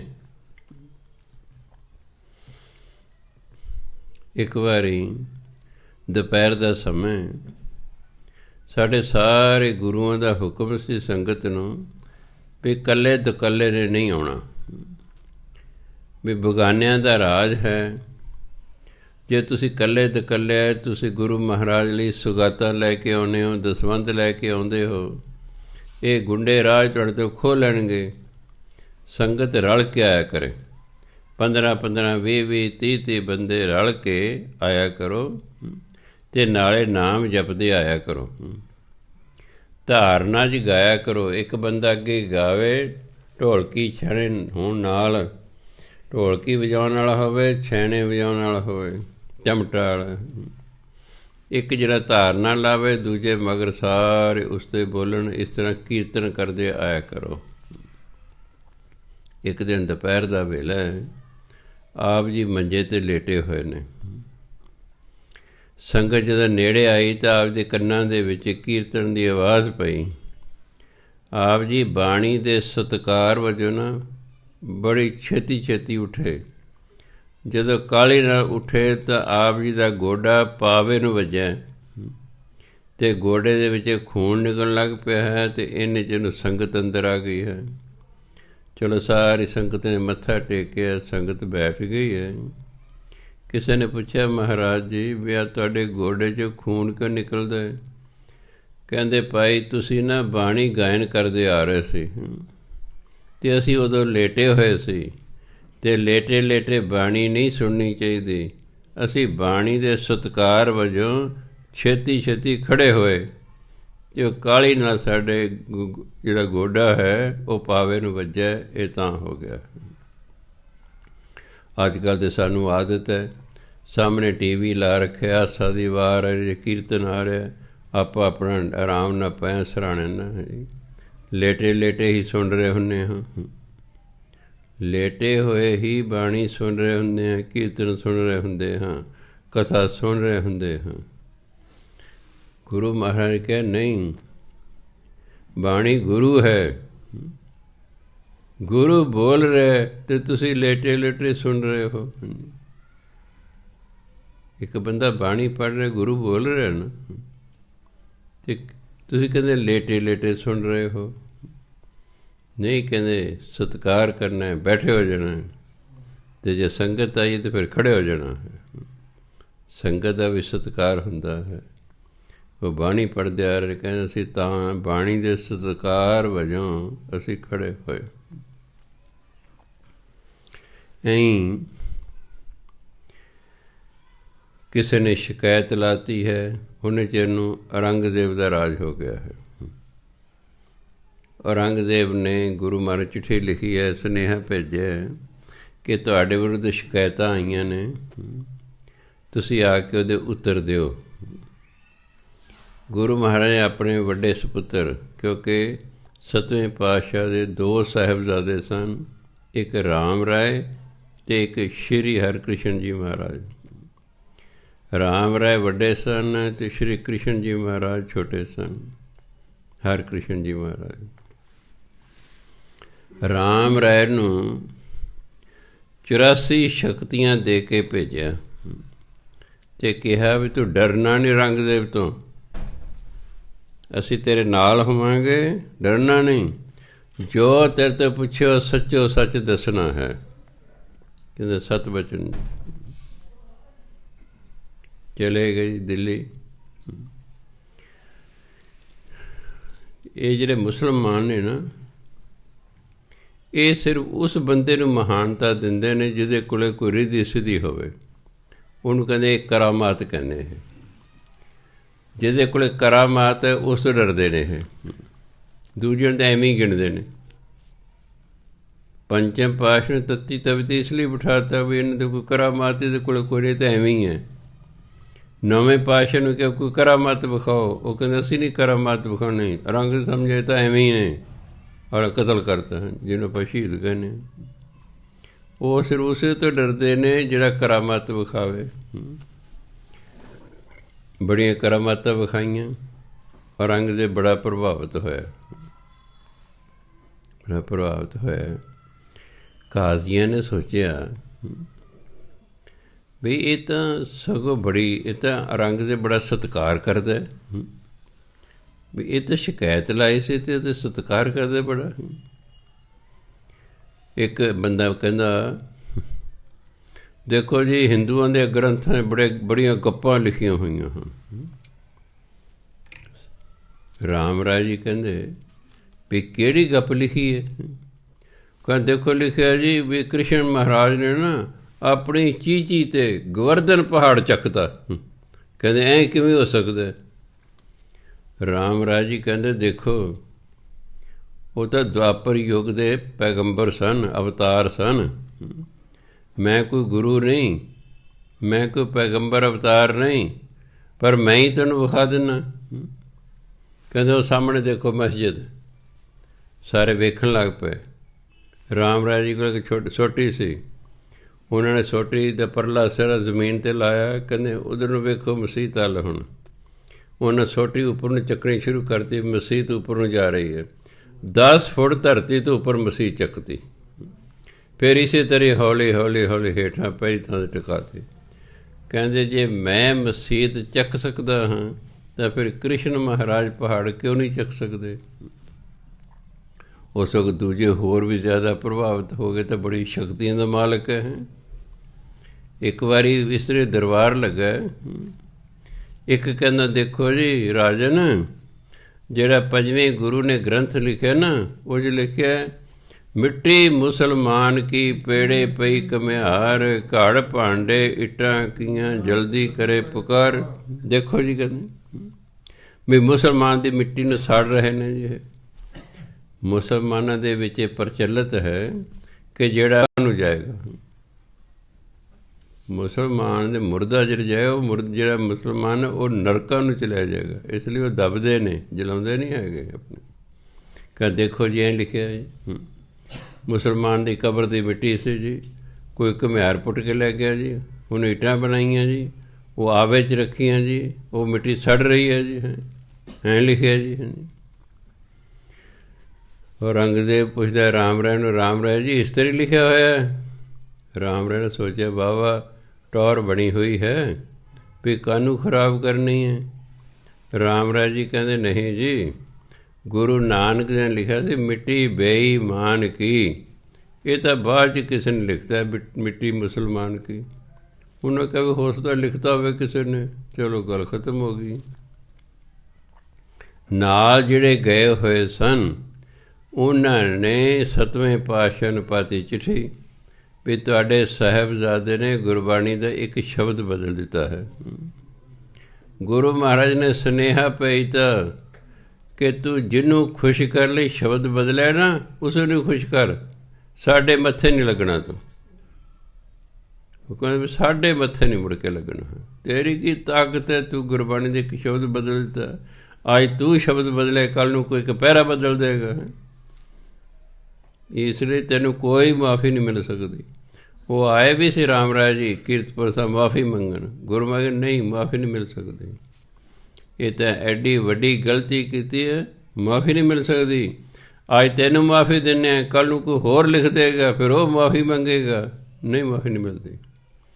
ਇਹੀ ਕਾਰਨ ਹੈ ਕਿ ਕਿਸੇ ਦੀ ਮੁੜ ਕੇ ਜ਼ਰੂਰਤ ਹੀ ਨਹੀਂ ਪਈ। ਜੋ ਪੰਚਮ ਪਾਤਸ਼ਾਹ ਜਾਂ ਦਸਮ ਪਾਤਸ਼ਾਹ ਵੇਲੇ ਗੁਰੂ ਗ੍ਰੰਥ ਸਾਹਿਬ ਲਿਖਿਆ ਹੋਇਆ ਹੂ ਬਹੂ ਉਹੀ ਸਾਡੇ ਕੋਲ ਹੈਗਾ।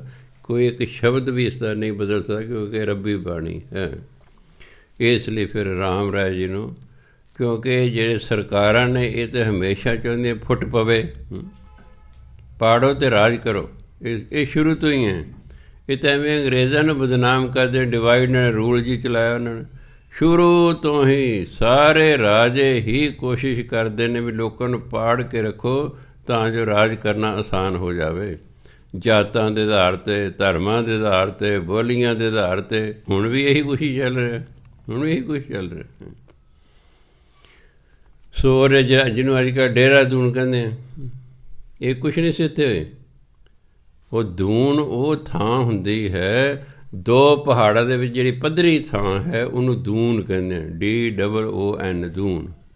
ਡੇਰਾ ਬਣੇ ਆਪ ਜਿੱਥੇ ਕੋਈ ਸੰਤ ਮਹਾਤਮਾ ਰਹਿੰਦਾ, ਤਾਂ ਰਾਮ ਰਾਏ ਨੂੰ ਉਹ ਜਗ੍ਹਾ ਦੇ ਦਿੱਤੀ ਜੋ ਤੁਸੀਂ ਉੱਥੇ ਜਾ ਕੇ ਵਸ ਜਾਓ। ਫਿਰ ਰਾਮ ਰਾਏ ਜੀ ਉੱਥੇ ਵਸ ਗਏ। ਹੌਲੀ ਹੌਲੀ ਹੌਲੀ ਉਹ ਦੇਹਰਾਦੂਨ ਹੋ ਗਿਆ, ਐਡਾ ਵੱਡਾ ਹੁਣ ਤਾਂ ਸ਼ਹਿਰ ਹੋ ਗਿਆ ਉਹ।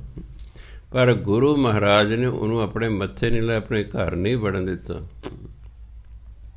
ਹੁਣ ਫਿਰ 1661 ਈਸਵੀ ਆ ਗਈ। ਗੁਰੂ ਮਹਾਰਾਜ 7ਵੇਂ ਪਾਤਸ਼ਾਹ ਨੇ ਦੇਖਿਆ ਸਾਡਾ ਅੰਤਿਮ ਸਮਾਂ ਆ ਗਿਆ ਹੈ, ਹੁਣ ਗੁਰਗੱਦੀ ਦੇਣੀ ਹੈ। 9ਵੇਂ ਪਾਤਸ਼ਾਹ ਦੀ ਅਜੇ ਵੀ ਵਾਰੀ ਨਹੀਂ ਆਈ, ਉਹਨਾਂ ਦੀ ਅਜੇ ਵੀ ਵਾਰੀ ਨਹੀਂ ਆਈ। ਇਸ ਲਈ ਜਿਹੜੇ ਆਪ ਜੀ ਦੇ ਛੋਟੇ ਸਾਹਿਬਜ਼ਾਦੇ ਸਨ, ਸ਼੍ਰੀ ਗੁਰੂ ਹਰਿਕ੍ਰਿਸ਼ਨ ਜੀ ਮਹਾਰਾਜ, ਉਹ ਇਸ ਵੇਲੇ ਸਿਰਫ 5.25 ਮਹੀਨਿਆਂ ਦੇ ਸਨ, 5.25 ਸਾਲਾਂ ਦੇ। ਉਸ ਵੇਲੇ ਸਿਰਫ 5.25 ਸਾਲਾਂ ਦੇ ਸਨ। ਪਰ ਕੁਝ ਲੋਕ ਅਜਿਹੇ ਹੁੰਦੇ ਨੇ ਜਿਹੜੇ ਜਨਮ ਤੋਂ ਹੀ ਬ੍ਰਹਮ ਗਿਆਨੀ ਹੁੰਦੇ। ਉਹ ਜਨਮ ਤੋਂ ਹੀ ਬ੍ਰਹਮ ਗਿਆਨੀ ਸਨ, ਇਸ ਲਈ ਉਹਨਾਂ ਨੂੰ ਐਡੀ ਵੱਡੀ ਕੌਮ ਦੀ ਜ਼ਿੰਮੇਵਾਰੀ ਦਿੱਤੀ ਅਤੇ 8ਵੇਂ ਪਾਤਸ਼ਾਹ ਨੂੰ 1661 ਈਸਵੀ ਦੇ ਵਿੱਚ ਜਿਹੜਾ ਗੁਰਗੱਦੀ ਦਿੱਤੀ ਗਈ ਅਤੇ 7ਵੇਂ ਪਾਤਸ਼ਾਹ 1661 ਈਸਵੀ ਫਿਰ ਜਿਹੜਾ ਹੈ ਸਰੀਰ ਤਿਆਗ ਗਏ, ਜੋਤੀ ਜੋਤ ਸਮਾ ਗਏ। ਇਹ ਦਿਨ ਮਨਾਇਆ ਆਪਾਂ 25 ਫਰਵਰੀ ਨੂੰ। ਅੱਜ ਭਗਤ ਰਵਿਦਾਸ ਜੀ ਦਾ ਪ੍ਰਕਾਸ਼ ਦਿਵਸ ਹੈ। ਕੁਝ ਮਿੰਟ ਆਪਾਂ ਉਹਨਾਂ ਬਾਰੇ ਵਿਚਾਰ ਕਰਨੀ ਹੈ। 1376 ਈਸਵੀ, ਬਹੁਤ ਸਾਲ ਹੋ ਗਏ। 1376 ਗੁਰੂ ਨਾਨਕ ਦੇਵ 1469 'ਚ ਪੈਦਾ ਹੋਏ ਸਨ। 1376 ਈਸਵੀ ਦੇ ਵਿੱਚ, ਜਿਹਨੂੰ ਅੱਜ ਕੱਲ੍ਹ ਵਾਰਾਣਸੀ ਕਹਿੰਦੇ ਆ, ਕਿਸੇ ਜ਼ਮਾਨੇ 'ਚ ਇਹਦਾ ਨਾਂ ਬਨਾਰਸ ਸੀ, ਉਦੋਂ ਪਹਿਲਾਂ ਇਹਦਾ ਨਾਂ ਕਾਸ਼ੀ ਸੀ। ਪੁਰਾਤਨ ਨਾਮ ਕਾਸ਼ੀ ਸੀ ਫਿਰ ਬਨਾਰਸ ਬਣਿਆ। ਸੋ ਭਗਤ ਰਵਿਦਾਸ ਜੀ ਵੇਲੇ ਵਾਰਾਣਸੀ ਦਾ ਨਾਮ ਜਿਹੜਾ ਸੀ ਬਨਾਰਸ ਸੀ। ਬਨਾਰਸ ਦੇ ਵਿੱਚ ਚਮਿਆਰਾਂ ਦੇ ਘਰ ਆਪ ਜੀ ਦਾ ਜਨਮ ਹੋਇਆ ਹੈ, ਪ੍ਰਕਾਸ਼ ਹੋਇਆ ਹੈ। ਪਿਤਾ ਦਾ ਨਾਮ ਹੈ ਰਘੂ, ਅਸਲ ਸੀ ਨਾਮ ਰਾਘਵ। ਪਿੰਡਾਂ 'ਚ ਫਿਰ ਅੱਧਾ ਨਾਮ ਹੀ ਲੈਂਦੇ ਨੇ।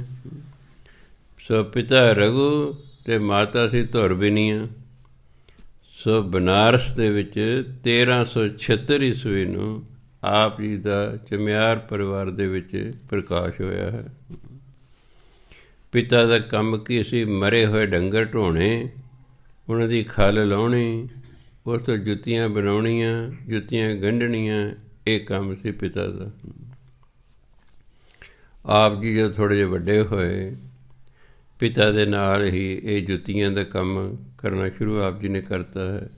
ਮਰੇ ਹੋਏ ਡੰਗਰਾਂ ਨੂੰ ਢੋਣਾ, ਉਹਨਾਂ ਦੀ ਖੱਲ ਲਾਉਣੀ ਹੈ, ਫਿਰ ਜੁੱਤੀਆਂ ਬਣਾਉਣੀ ਹੈ, ਕਿਤੇ ਜੁੱਤੀ ਗੰਢਣੀ ਹੈ, ਇਹ ਕੰਮ ਸ਼ੁਰੂ ਕਰਤਾ। ਸਮਾਂ ਪਾ ਕੇ ਆਪ ਜੀ ਦੀ ਸ਼ਾਦੀ ਹੋ ਗਈ ਹੈ। ਫਿਰ ਕੀ ਹੋਇਆ? ਸੁਭਾਅ ਹੁੰਦੇ ਆ ਹਰ ਬੰਦੇ ਦੇ ਆਪਣੇ ਆਪਣੇ। ਜਿਹੜੇ ਭਗਤ ਬੰਦੇ ਹੁੰਦੇ ਨੇ ਇਹ ਦਿਆਲੂ ਹੁੰਦੇ ਨੇ, ਇਹਨਾਂ ਛੇਤੀ ਦਇਆ ਆ ਜਾਂਦੀ ਹੈ। ਤਾਂ ਹੀ ਕਹਿੰਦੇ ਨੇ ਜਿਹੜੇ ਅਫਸਰ ਹੁੰਦੇ ਨੇ ਨਾ, ਜਾਂ ਜਿਹੜੇ ਰਾਜੇ ਹੁੰਦੇ ਨੇ, ਇਹ ਕੰਨਾਂ ਦੇ ਕੱਚੇ ਹੁੰਦੇ ਨੇ। ਜਿਹੜੇ ਸਾਧ ਨੇ ਇਹ ਪੈਰਾਂ ਦੇ ਕੱਚੇ ਹੁੰਦੇ ਨੇ। ਪੈਰੀਂ ਹੱਥ ਲਾ ਦਿਓ, ਬੇਨਤੀ ਕਰ ਦਿਓ, ਨਹੀਂ ਮਹਾਰਾਜ ਜੀ ਕਿਰਪਾ ਕਰ ਦਿਓ ਜੀ, ਹੈ ਉਹ ਫਿਰ ਛੇਤੀ ਦਿਆਲੂ ਹੋ ਜਾਂਦੇ ਨੇ। ਰਾਜਾ ਕੰਨਾਂ ਦਾ ਕੱਚਾ ਹੁੰਦਾ, ਅਫਸਰ ਕੰਨਾਂ ਦੇ, ਉਹ ਜੀ ਐਂ ਕਹਿੰਦਾ ਸੀ ਫਲਾਣਾ, ਇਹ ਜੀ ਤੁਸੀਂ ਐਂ ਕਰੋ ਜੀ, ਉਹ ਫਲਾਣਾ ਐਂ ਕਹਿੰਦਾ ਸੀ, ਉਹ ਮੰਨ ਲੈਂਦੇ ਨੇ। ਆਮ ਕਹਾਵਤ ਹੈ, ਰਾਜੇ ਕੰਨਾਂ ਦੇ ਕੱਚੇ ਹੁੰਦੇ ਨੇ, ਸੰਤ ਪੈਰਾਂ ਦੇ ਕੱਚੇ ਹੁੰਦੇ ਨੇ। ਖੈਰ, ਆਪ ਜੀ ਕੋਈ ਸਾਧੂ ਆ ਜਾਣਾ, ਉਹਨੂੰ ਜੁੱਤੀ ਮੁਫਤ ਹੀ ਦੇ ਦੇਣੀ, ਮੁਫਤ ਉਹਦੀ ਜੁੱਤੀ ਗੰਢ ਦੇਣੀ। ਮਾਂ ਪਿਓ ਕਹੇ ਤੂੰ ਤਾਂ ਕੁਛ ਬਚਾਉਂਦਾ ਹੀ ਨਹੀਂ ਹੈਗਾ, ਐਂ ਜਿਹੜੇ ਗਰੀਬਾਂ ਦੀ ਮਦਦ ਕਰਦਾ ਰਹਿਣਾ, ਤੂੰ ਅੱਡ ਹੋ ਜਾ। ਸੋ ਭਗਤ ਰਵਿਦਾਸ ਜੀ ਜਿਹੜਾ ਹੈ ਮਾਤਾ ਪਿਤਾ ਦੇ ਕਹਿਣ 'ਤੇ ਅੱਡ ਹੋ ਗਏ, ਆਪਣੀ ਝੌਂਪੜੀ ਪਾ ਲਈ ਹੈ। ਗਰੀਬਾਂ ਕੋਲ ਝੌਂਪੜੀਆਂ ਹੁੰਦੀਆਂ ਸੀ। ਮੈਂ ਕਹਿੰਦਾ ਸ਼ੁਕਰ ਹੈ ਝੌਂਪੜੀ ਸੀ। ਇਸ ਵੇਲੇ ਹਿੰਦੁਸਤਾਨ 'ਚ 18 ਕਰੋੜ ਲੋਕ ਨੇ ਜਿਹਨਾਂ ਕੋਲ ਝੌਂਪੜੀ ਵੀ ਨਹੀਂ ਹੈ। ਦੇਖੋ 1376 'ਚ ਘੱਟ ਤੋਂ ਘੱਟ ਉਹਦੇ ਕੋਲ ਝੌਂਪੜੀ ਤਾਂ ਸੀ। ਹੁਣ 2021 ਸਨ, ਦੇਸ਼ ਨੂੰ ਆਜ਼ਾਦ ਹੋਇਆ ਵੀ ਕਿੰਨਾ ਸਮਾਂ ਹੋ ਗਿਆ, ਅਜੇ ਵੀ 135-36 ਕਰੋੜ ਦੇ ਵਿੱਚੋਂ 18 ਕਰੋੜ ਲੋਕਾਂ ਕੋਲ ਰਹਿਣ ਨੂੰ ਝੌਂਪੜੀ ਵੀ ਨਹੀਂ ਹੈਗੀ। ਕੋਈ ਸੜਕਾਂ ਦੇ ਕੰਢਿਆਂ 'ਤੇ ਸੌਂਦਾ ਹੈ, ਕੋਈ ਰੇਲਵੇ ਸਟੇਸ਼ਨਾਂ ਦੇ ਪਲੈਟਫਾਰਮ 'ਤੇ ਸੌਂਦਾ ਹੈ, ਕੋਈ ਬੱਸ ਸਟੈਂਡ 'ਤੇ ਸੌਂਦਾ ਹੈ, ਕੋਈ ਕਿਤੇ ਕੋਈ ਦਰਖਤਾਂ ਦੇ ਹੇਠ ਸੁੱਤਾ ਹੋਇਆ ਹੈ। ਇਸ ਤਰ੍ਹਾਂ ਵੀ ਹੈ। ਸੋ ਝੌਂਪੜੀ ਪਾ ਲਈ ਹੈ, ਜੁੱਤੀਆਂ ਕੱਢਣ ਦਾ ਕੰਮ ਸ਼ੁਰੂ ਕਰ ਦਿੱਤਾ ਹੈ। ਕਿਉਂਕਿ ਸਾਧੂਆਂ ਨਾਲ ਮੇਲ ਜੋਲ ਸੀ। ਕਿਤੇ ਸਾਧੂਆਂ ਦੀ ਮੰਡਲੀ ਆਉਣੀ, ਆਪ ਹੀ ਨੂੰ ਉੱਥੇ ਚਲੇ ਜਾਣਾ। ਸੰਗਤ ਕਰ ਕਰਕੇ ਗਿਆਨ ਹੋ ਗਿਆ ਹੈ ਕਿ ਜਿਸ ਨੇ ਭਜਨ ਬੰਦਗੀ ਕਰਨੀ ਉਹਨੂੰ ਗੁਰੂ ਵਾਲਾ ਹੋਣਾ ਜ਼ਰੂਰੀ ਹੈ। ਇਸ ਅਤੇ ਉੱਥੇ ਇੱਕੋ ਹੀ ਬ੍ਰਹਮ ਗਿਆਨੀ ਸੀ ਉਸ ਵੇਲੇ ਬਨਾਰਸ ਦੇ ਵਿੱਚ, ਉਹ ਸੀ ਰਾਮਾਨੰਦ ਜੀ। ਸੋ ਆਪ ਜੀ ਨੇ ਰਾਮਾਨੰਦ ਜੀ ਨੂੰ ਗੁਰੂ ਧਾਰਨ ਕੀਤਾ ਅਤੇ ਉਹਨਾਂ ਤੋਂ ਗੁਰਮੰਤਰ ਲਿਆ। ਰਾਮਾਨੰਦ ਦੇ ਗੁਰੂ ਜਿਹੜੇ ਪਰਮਾਨੰਦ ਸਨ, ਉਹ ਨਹੀਂ ਸੀ ਹਰੀਜਨਾਂ ਨੂੰ ਜਿਹੜਾ ਹੈ ਗੁਰਮੰਤਰ ਦਿੰਦੇ, ਨੀਵੀਂ ਜਾਤਰਾ ਗੁਰਮੰਤਰ ਨਹੀਂ ਸੀ ਦਿੰਦੇ। ਕਹਿੰਦੇ ਪੰਡਿਤ ਅਤੇ ਖੱਤਰੀ ਅਧਿਕਾਰੀ ਨੇ, ਬਾਕੀ ਕੋਈ ਅਧਿਕਾਰੀ ਨਹੀਂ ਗੁਰਮੰਤਰ ਦਾ। ਪਰ ਰਾਮਾਨੰਦ ਜੀ ਥੋੜ੍ਹੇ ਖੁੱਲ੍ਹੇ ਸੁਭਾਅ ਦੇ ਸਨ। ਇਹ ਕਹਿੰਦੇ ਠੀਕ ਹੈ ਭਈ ਭਗਤੀ ਕਰਨ ਦਾ ਹਰ ਇੱਕ ਨੂੰ ਅਧਿਕਾਰ ਹੈਗਾ, ਜਿਹੜਾ ਆ ਗਿਆ ਉਹਨੂੰ ਗੁਰਮੰਤਰ ਦੇ ਦੇਣਾ ਵੀ ਚਲੋ ਇਹ ਨਗੁਰਾ ਨਾ ਰਹਿ ਜਾਏ, ਭਜਨਬੰਦੀ ਕਰਨ ਵਾਲਾ ਬੰਦਾ ਹੈ। ਸੋ ਆਪ ਜੀ ਨੇ ਰਾਮਾਨੰਦ ਜੀ ਨੂੰ ਗੁਰੂ ਧਾਰਨ ਕਰ ਲਿਆ, ਗੁਰਮੰਤਰ ਲੈ ਲਿਆ ਹੈ। ਹੁਣ ਆਪਣਾ ਭਜਨ ਬੰਦਗੀ ਡਟ ਕੇ ਕਰਦੇ ਨੇ। ਕੁਝ ਸਾਲਾਂ ਬਾਅਦ 12 ਸਾਲਾਂ ਜਿਹੜਾ ਕੁੰਭ ਦਾ ਮੇਲਾ ਹੁੰਦਾ ਨਾ, ਉਹ ਆ ਗਿਆ ਹੈ। ਕੁੰਭ ਦਾ ਇਸ਼ਨਾਨ, ਤਾਂ ਸੰਗਤ ਆ ਗਈ ਹੈ। ਚਲੋ ਜੀ ਭਗਤ ਜੀ ਇਸ਼ਨਾਨ ਕਰਾਈਏ। ਉਹ ਕਹਿੰਦੇ ਭਾਈ ਤੁਸੀਂ ਇਸ਼ਨਾਨ ਕਰਿਓ। ਨਹੀਂ ਭਗਤ ਜੀ 12 ਸਾਲਾਂ ਬਾਅਦ ਹੈ, ਫਿਰ ਪਤਾ ਨਹੀਂ ਕਦੋਂ ਆਵੇ, ਜ਼ਰੂਰ ਇਸ਼ਨਾਨ ਕਰਨ ਚੱਲਣ ਸਾਡੇ ਨਾਲ। ਚਲੋ ਜ਼ਿਆਦਾ ਕਹਿਣ 'ਤੇ ਭਗਤ ਜੀ ਤੁਰ ਪਏ ਨੇ। ਨਾਲ ਆਪਣੇ ਧੇਲਾ ਲੈ ਲਿਆ, ਜਿਹਨੂੰ ਕਸੀਰਾ ਕਹਿੰਦੇ ਨੇ। ਉਦੋਂ ਅੱਜ ਦੀ ਤਾਂ ਇੰਨੇ ਪੈਸੇ ਕੋਈ ਨਹੀਂ ਸਨ ਲੋਕਾਂ ਕੋਲ ਹੁੰਦੇ। ਗੁਰੂਆਂ ਨੂੰ ਲੋਕ ਪੈਸਾ 2 ਪੈਸੇ ਆਨਾ ਇੰਨੇ ਕੁ ਮੱਥਾ ਟੇਕਿਆ ਕਰਦੇ ਸਨ। ਰੁਪਈਏ ਵਾਲਾ ਤਾਂ ਕੋਈ ਵਿਰਲਾ ਟਰਾਵਾਂ ਹੁੰਦਾ ਸੀ। 20 ਰੁਪਏ ਪਿੱਛੇ ਤਾਂ ਤੁਸੀਂ ਦੇਖ ਲਓ ਗੁਰੂ ਨਾਨਕ ਦੇਵ ਨੂੰ ਕੀ ਕੀਤਾ। ਇਹਦਾ ਮਤਲਬ ਪੈਸੇ ਦੀ ਕਿੰਨੀ ਕੀਮਤ ਸੀ। 20 ਰੁਪਏ ਦਾ ਸੌਦਾ ਲਿਆਉਣ ਲਈ ਗੁਰੂ ਨਾਨਕ ਦੇਵ ਜੀ ਨਾਲ ਗੱਡੇ ਵਾਲਾ ਭੇਜਿਆ ਸੀ ਬੰਦਾ, ਗੱਡਾ ਦੇ ਕੇ ਵੀ ਜੋ ਸਮਾਨ ਲੱਦ ਕੇ ਲਿਆ 20 ਰੁਪਏ ਦਾ ਦੁਕਾਨ ਲਈ। ਇਹਦਾ ਮਤਲਬ ਹੈ ਕਿੰਨੀ ਕੀਮਤ ਸੀ। ਸੋ ਆਪ ਜੀ ਨੇ ਜਿਹੜਾ ਹੈ, ਇੱਕ ਹੁੰਦਾ ਪੈਸਾ, ਇੱਕ ਹੁੰਦਾ ਧੇਲਾ। ਧੇਲਾ ਹੁੰਦਾ ਅੱਧਾ ਪੈਸਾ। ਅੱਧੇ ਪੈਸੇ ਨੂੰ ਧੇਲਾ ਕਹਿੰਦੇ ਨੇ। 2 ਧੇਲਿਆਂ ਦਾ 1 ਪੈਸਾ ਹੋ ਗਿਆ, 2 ਪੈਸਿਆਂ ਦਾ 1 ਟਕਾ ਹੋ ਗਿਆ, 2 ਟਕਿਆਂ ਦਾ 1 ਆਨਾ ਹੋ ਗਿਆ, ਅਤੇ 2 ਆਨਿਆਂ ਦੀ ਦੁਆਨੀ, ਅਤੇ 4 ਆਨੇ ਦੀ ਚੁਆਨੀ, ਅਤੇ 8 ਆਨੇ ਦੀ ਅਠਿਆਨੀ, ਅਤੇ 16 ਆਨੇ ਦਾ ਰੁਪਈਆ। ਪੁਰਾਣੇ ਨੂੰ ਪਤਾ ਹੋਣਾ ਇਹਨਾਂ ਗੱਲਾਂ ਦਾ। ਅੰਗਰੇਜ਼ਾਂ ਵੇਲੇ ਤਾਂ ਪਾਈ ਵੀ ਹੁੰਦੀ ਸੀ ਪੈਸੇ ਦਾ 6ਵਾਂ ਹਿੱਸਾ। ਹੈਰਾਨੀ ਗੱਲ ਇਹ ਹੈ, ਅੰਗਰੇਜ਼ਾਂ ਵੇਲੇ ਪੈਸੇ ਦਾ 6ਵਾਂ ਹਿੱਸਾ, ਪਾਈ ਪੈਸੇ ਦਾ 6ਵਾਂ ਹਿੱਸਾ, ਉਹਦਾ ਵੀ ਸੌਦਾ ਆਇਆ ਕਰਦਾ ਸੀ। ਅੱਜ ਤਾਂ ਰੁਪਈਆ ਸੜਕ 'ਤੇ ਪਿਆ ਤਾਂ ਨਹੀਂ ਜਵਾਕ ਚੱਕਦਾ, ਕਿਹੜਾ ਹੱਥ ਲਬੇੜੂਗਾ, ਤਾਂ ਆਉਂਦਾ ਹੈ ਨਹੀਂ। ਖੈਰ, ਆਪਣਾ ਕਸੀਰਾ ਲਿਆ, ਧੇਲਾ ਲਿਆ, ਅਤੇ ਚੱਲ ਪਏ ਨੇ। ਇਸ਼ਨਾਨ ਕੀਤਾ ਸਾਰਿਆਂ ਨੇ। ਸਾਰੇ ਜਿਹੜਾ ਹੈ ਗੰਗਾ ਦੇ ਵਿੱਚ ਕੋਈ ਪੈਸਾ 2 ਪੈਸੇ ਜਿੰਨੀ ਕਿ ਦੀ ਸਮਰੱਥਾ ਸੀ, ਉਹ ਗੰਗਾ ਦੇ ਭੇਟਾ ਕਰ ਰਹੇ ਨੇ। ਗੰਗਾ ਲਓ, ਗੰਗਾ ਮਾਈ ਸੁੱਟੀ ਜਾਂਦੇ ਵਿੱਚ ਪੈਸੇ। ਜੋ ਸਾਰੇ ਸੁੱਟ ਹਟੇ ਬਸ, ਅਤੇ ਭਗਤ ਰਵਿਦਾਸ ਦੀ ਵਾਰੀ ਆ ਗਈ। ਭਗਤ ਰਵਿਦਾਸ ਨੇ ਕਿਹਾ, ਹੇ ਗੰਗਾ ਮਾਈ, ਆ ਲਓ ਆਪਣੀ ਭੇਟਾ। ਅਤੇ ਹੱਥ 'ਚ ਉਹ ਕਸੀਰਾ ਫੜਿਆ ਹੋਇਆ ਹੈ। ਕੀ ਦੇਖਦੇ ਸਾਰੇ ਲੋਕ ਵੇਖ ਰਹੇ ਵੀ ਗੰਗਾ ਦੇ ਵਿੱਚ ਇੱਕ ਹੱਥ ਉੱਪਰ ਨੂੰ ਉੱਠਿਆ। ਉਹ ਹੱਥ ਹੌਲੀ ਹੌਲੀ ਹੌਲੀ ਕੰਢੇ 'ਤੇ ਆ ਗਿਆ ਹੈ, ਅਤੇ ਕੰਢੇ 'ਤੇ ਆ ਕੇ ਹੱਥ ਤਲੀ ਖੁੱਲ੍ਹ ਗਈ ਹੈ। ਭਗਤ ਰਵਿਦਾਸ ਜੀ ਨੇ ਉਹ ਜਿਹੜਾ ਕਸੀਰਾ ਹੱਥ ਸੀ, ਉਹ ਹੱਥ ਦੇ ਤਲੀ 'ਤੇ ਰੱਖਦਾ ਹੈ। ਇਹ ਮੁੱਠੀ ਬੰਦ ਹੋ ਗਈ ਹੈ, ਅਤੇ ਉਹ ਹੱਥ ਹੌਲੀ ਹੌਲੀ ਵਾਪਸ ਗੰਗਾ ਦੇ ਵਿੱਚ ਚਲਿਆ ਗਿਆ ਹੈ। ਉਸ ਤੋਂ ਬਾਅਦ ਫਿਰ ਭਗਤ ਜਗ ਵੱਜੇ ਵਾਲੀ ਗੱਲ ਹੋ ਗਈ। ਸਾਰੇ ਫੈਲ ਗਈ ਗੱਲ ਵੀ ਦੇਖੋ, ਸਾਡੇ ਗੰਗਾ ਮਾਈ ਨੇ ਕੋਈ ਭੇਟਾ ਪ੍ਰਵਾਨ ਨਹੀਂ ਕੀਤੀ। ਇੱਕ ਗਰੀਬ ਹੈਗਾ ਤਾਂ ਵੀ ਗੰਗਾ ਮਾਈ ਆਪ ਚੱਲ ਕੇ ਦੀ ਭੇਟਾ ਲੈਣ ਆਈ ਹੈ। ਭਗਤੀ ਸੀ ਨਾ ਕੋਲ ਭਗਤੀ ਸੀ। ਭਗਤੀ ਬੜੀ ਸ਼ਕਤੀ ਹੁੰਦੀ ਹੈ। ਭਗਤੀ ਕੀਤੇ ਹੀ ਪਤਾ ਲੱਗਦਾ ਸੀ ਕਿੰਨੀ ਸ਼ਕਤੀ ਹੈ, ਉਂਝ ਨਹੀਂ ਪਤਾ ਲੱਗਦਾ। ਬਾਣੀ ਪੜ੍ਹਨ ਤੋਂ ਬਾਅਦ ਹੀ ਪਤਾ ਲੱਗਦਾ ਬਾਣੀ 'ਚ ਕੀ ਸ਼ਕਤੀ ਹੈ। ਉਂਝ ਕੀ ਪਤਾ ਕਿਸੇ ਨੂੰ ਕੀ ਸ਼ਕਤੀ ਹੈ, ਨਾਮ 'ਚ ਕੀ ਸ਼ਕਤੀ ਹੈ, ਬਾਣੀ 'ਚ ਕੀ ਸ਼ਕਤੀ ਹੈ, ਉਂਝ ਨਹੀਂ ਪਤਾ ਲੱਗਦਾ। ਤਜਰਬਾ ਕੀਤਿਆਂ ਹੀ ਪਤਾ ਲੱਗਦਾ। ਫਿਰ ਇੱਕ ਮੁੰਡਾ ਫੌਰਨ ਦਾ ਸੀ, ਮਾਂ ਪਿਓ ਨਾਲ ਲੜਦਾ ਰਹਿੰਦਾ ਸੀ, ਅਵਾ ਤਵਾ ਬੋਲਦਾ ਰਹਿੰਦਾ ਸੀ। ਹਾਂਜੀ, ਮਾਂ ਪਿਓ ਬੜੇ ਦੁਖੀ ਆ ਗਏ। ਮੈਨੂੰ ਟੈਲੀਫੋਨ ਨੇ ਕੀਤਾ, ਮੈਂ ਚਲੀਹਾ ਦਿੱਤਾ। ਪਹਿਲੇ ਚਲੀਹੇ ਅਵਾ ਤਵਾ ਬੋਲਣਾ ਬੰਦ ਕਰਤਾ। ਦੂਜੇ ਚਲੀਹੇ ਹੁਣ ਆਪ ਪਾਠ ਕਰਦਾ, ਹੁਣ ਮੂਲ ਮੰਤਰ ਜਾਪ ਕਰਦਾ। ਸ਼ਾਇਦ ਮੇਰੀ ਕਥਾ ਸੁਣ ਰਿਹਾ ਹੋਵੇ ਉਹ। ਇਹ ਭਜਨ ਬੰਦਗੀ ਹੈ, ਇਹ ਬਾਣੀ ਦੀ ਸ਼ਕਤੀ ਹੈ। ਬਾਣੀ ਨੇ ਸਾਡੇ ਸੁਭਾਅ ਨੂੰ ਹੀ ਬਦਲ ਦੇਣਾ ਹੈ। ਇਸ ਲਈ ਪਾਠ ਕਰਦੇ ਦਿੱਤੇ ਜਾਂਦੇ ਨੇ ਪਾਠ, ਵੀ ਸੁਭਾਅ ਹੀ ਬਦਲ ਜੇ। ਬਾਣੀ ਦੀ ਇੰਨੀ ਸ਼ਕਤੀ ਹੈ, ਪਾਣੀ ਵੱਲ ਮੂੰਹ ਕਰਕੇ ਬਾਣੀ ਪੜ੍ਹੋ, ਪਾਣੀ ਦਾ ਸੁਭਾਅ ਬਦਲ ਜਾਏਗਾ। ਅਤੇ ਫਿਰ ਜਿਸ ਨੂੰ ਉਹ ਪਾਣੀ ਪਿਲਾਓਗੇ ਉਹਦੇ ਅੱਗੇ ਸੁਭਾਅ ਬਦਲ ਜਾਏਗਾ। ਪਾਠ ਕੋਈ ਕਰ ਰਿਹਾ, ਪਾਠ ਫਰਕ ਰਾਮ ਸਿੰਘ ਕਰ ਰਿਹਾ ਹੈ। ਪਾਣੀ ਵੱਲ ਮੂੰਹ ਕਰਕੇ ਉਹ ਪਾਣੀ ਸ਼ਾਮ ਸਿੰਘ ਨੂੰ ਪਿਲਾਇਆ ਜਾ ਰਿਹਾ, ਸੁਭਾਅ ਸ਼ਾਮ ਸਿੰਘ ਦਾ ਬਦਲ ਰਿਹਾ ਹੈ। ਬਾਣੀ ਨੇ ਪਾਣੀ ਦਾ ਸੁਭਾਅ ਬਦਲਿਆ, ਪਾਣੀ ਨੇ ਜਿਸ ਨੂੰ ਪੀਤਾ ਹੈ ਉਸ ਪਾਣੀ ਨੂੰ ਉਹਦਾ ਸੁਭਾਅ ਬਦਲ ਗਿਆ ਹੈ।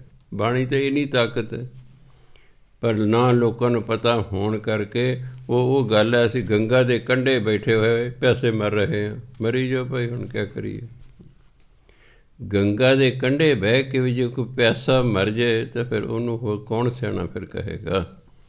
ਐਡੀ ਵੱਡੀ ਚੀਜ਼ ਸਾਨੂੰ ਗੁਰੂ ਮਹਾਰਾਜ ਦੇ ਗਏ ਹੈ, ਬਾਣੀ ਦੇ ਗਏ, ਰੱਬੀ ਬਾਣੀ। ਅਸੀਂ ਅਹਿਸਾਨ ਹੀ ਨਹੀਂ ਭੁਲਾ ਸਕਦੇ। ਗੁਰੂ ਨਾਨਕ ਜੀ ਨੇ ਬਾਣੀ ਇਕੱਠੀ ਕੀਤੀ, ਬਾਕੀ ਗੁਰੂ ਨੇ ਲਿਖੀ। ਪੰਚਮ ਪਾਤਸ਼ਾਹ ਨੇ ਗ੍ਰੰਥ ਤਿਆਰ ਕੀਤਾ, ਅਤੇ ਦਸਮ ਪਾਤਸ਼ਾਹ ਨੂੰ ਗੁਰੂ ਦਾ ਦਰਜਾ ਦੇ ਕੇ ਕਿੱਡੀ ਵੱਡੀ ਸਾਡੇ 'ਤੇ ਕਿਰਪਾ ਕਰਕੇ ਵੀ ਲਓ ਸਰੀਰਾਂ ਦਾ ਕੀ ਹੁੰਦਾ, ਸਰੀਰ ਤਾਂ ਅੱਜ ਹੈ ਕੱਲ੍ਹ ਨੂੰ ਨਹੀਂ ਹੈ, ਇਹ ਬਾਣੀ ਤਾਂ ਸਦਾ ਹੀ ਰਹਿਣਾ ਹੈ।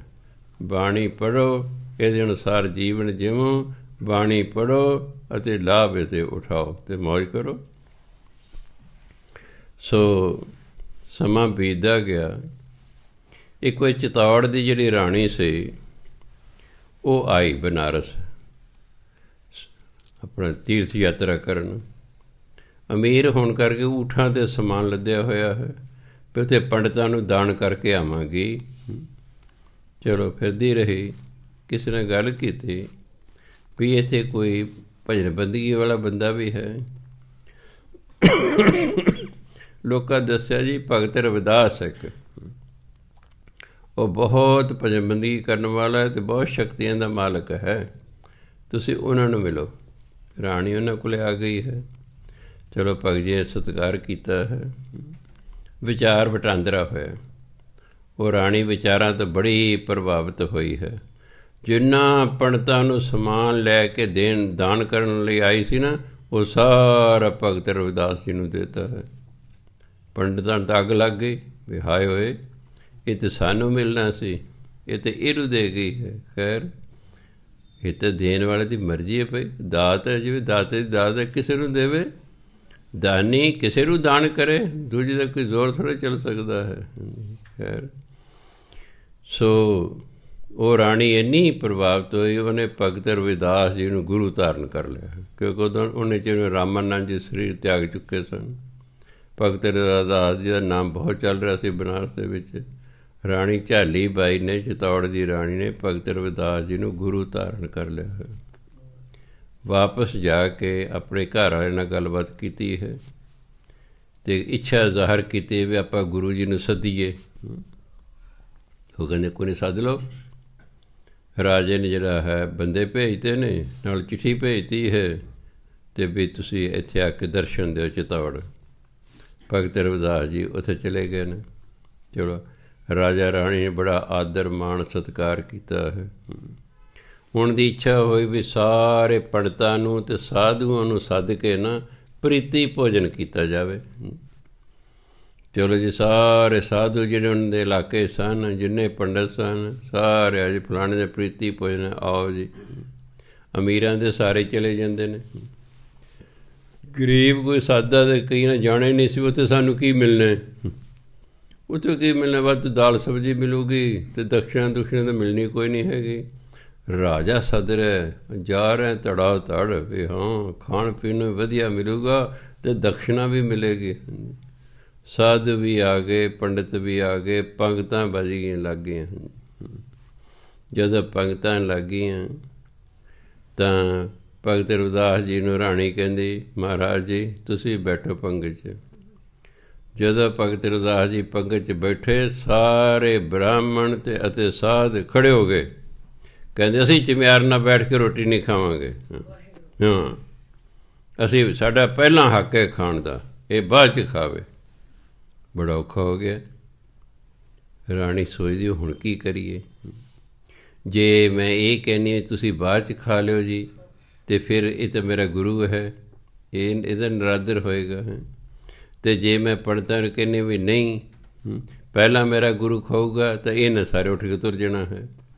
ਭਗਤ ਰਵਿਦਾਸ ਜੀ ਸਮਝ ਗਏ ਕਿ ਰਾਣੀ ਜੀ ਕੋਈ ਗੱਲ ਨਹੀਂ, ਇਹ ਛਕ ਲੈਣ ਦੇ ਇਹਨਾਂ ਨੂੰ, ਮੈਂ ਬਾਅਦ ਛਕ ਲਾਂਗਾ, ਕੋਈ ਗੱਲ ਨਹੀਂ, ਇਹਨਾਂ ਨੂੰ ਛਕ ਲੈਣ ਦੇ। ਭਗਤ ਰਵਿਦਾਸ ਜੀ ਆਪਣੀ ਸੀਟ 'ਤੇ ਆ ਕੇ ਬਹਿ ਗਏ ਨੇ। ਕਹਿੰਦੇ ਭਾਈ ਤੁਸੀਂ ਛਕ ਲਓ, ਅਸੀਂ ਬਾਅਦ ਛਕ ਲਾਂਗੇ। ਸਾਰੇ ਛਕਣ ਲੱਗ ਗਏ ਜੀ। ਕੀ ਵੇਖਦੇ ਨੇ, ਹਰ ਇੱਕ ਨੂੰ ਆਪਣੇ ਨਾਲ ਭਗਤ ਰਵਿਦਾਸ ਜੀ ਬੈਠੇ ਦਿਸ ਰਹੇ ਨੇ। ਉਹ ਤਾਂ ਰੌਲਾ ਪਤਾ, ਅੱਛਾ ਮਿਆਰ ਸਾਡੇ ਨਾਲ ਬੈਠਾ ਹੈ, ਫਿਰ ਆ ਗਿਆ ਸਾਡੇ ਬੈਠ, ਉਹ ਕਹਿੰਦਾ ਮੇਰੇ ਨਾਲ ਬੈਠਾ ਹੈ। ਰਾਣੀ ਕਹਿੰਦੀ ਤੁਸੀਂ ਪਾਗਲ ਤਾਂ ਨਹੀਂ ਹੋ ਗਏ, ਭਗਤ ਰਵਿਦਾਸ ਜੀ ਤਾਂ ਉਹ ਬੈਠੇ ਨੇ, ਤੁਸੀਂ ਕਹਿੰਦੇ ਸਾਡੇ ਨਾਲ ਬੈਠਾ ਹੋਇਆ ਹੈ। ਫਿਰ ਵਿੱਚ ਕੋਈ ਸਿਆਣਾ ਵੀ ਹੁੰਦਾ, ਉਹਨੇ ਕਿਹਾ ਵੀ ਉਹ ਇਹ ਤਾਂ ਸ਼ਕਤੀਆਂ ਦਾ ਮਾਲਕ ਹੈ, ਬਾਕੀ ਬੈਠਾ ਤਾਂ ਉਹ ਹੈ ਅਤੇ ਸਾਨੂੰ ਹਰ ਇੱਕ ਨੂੰ ਆਪਣੇ ਨਾਲ ਲੱਗ ਰਿਹਾ ਬੈਠਾ ਹੋਇਆ ਹੈ।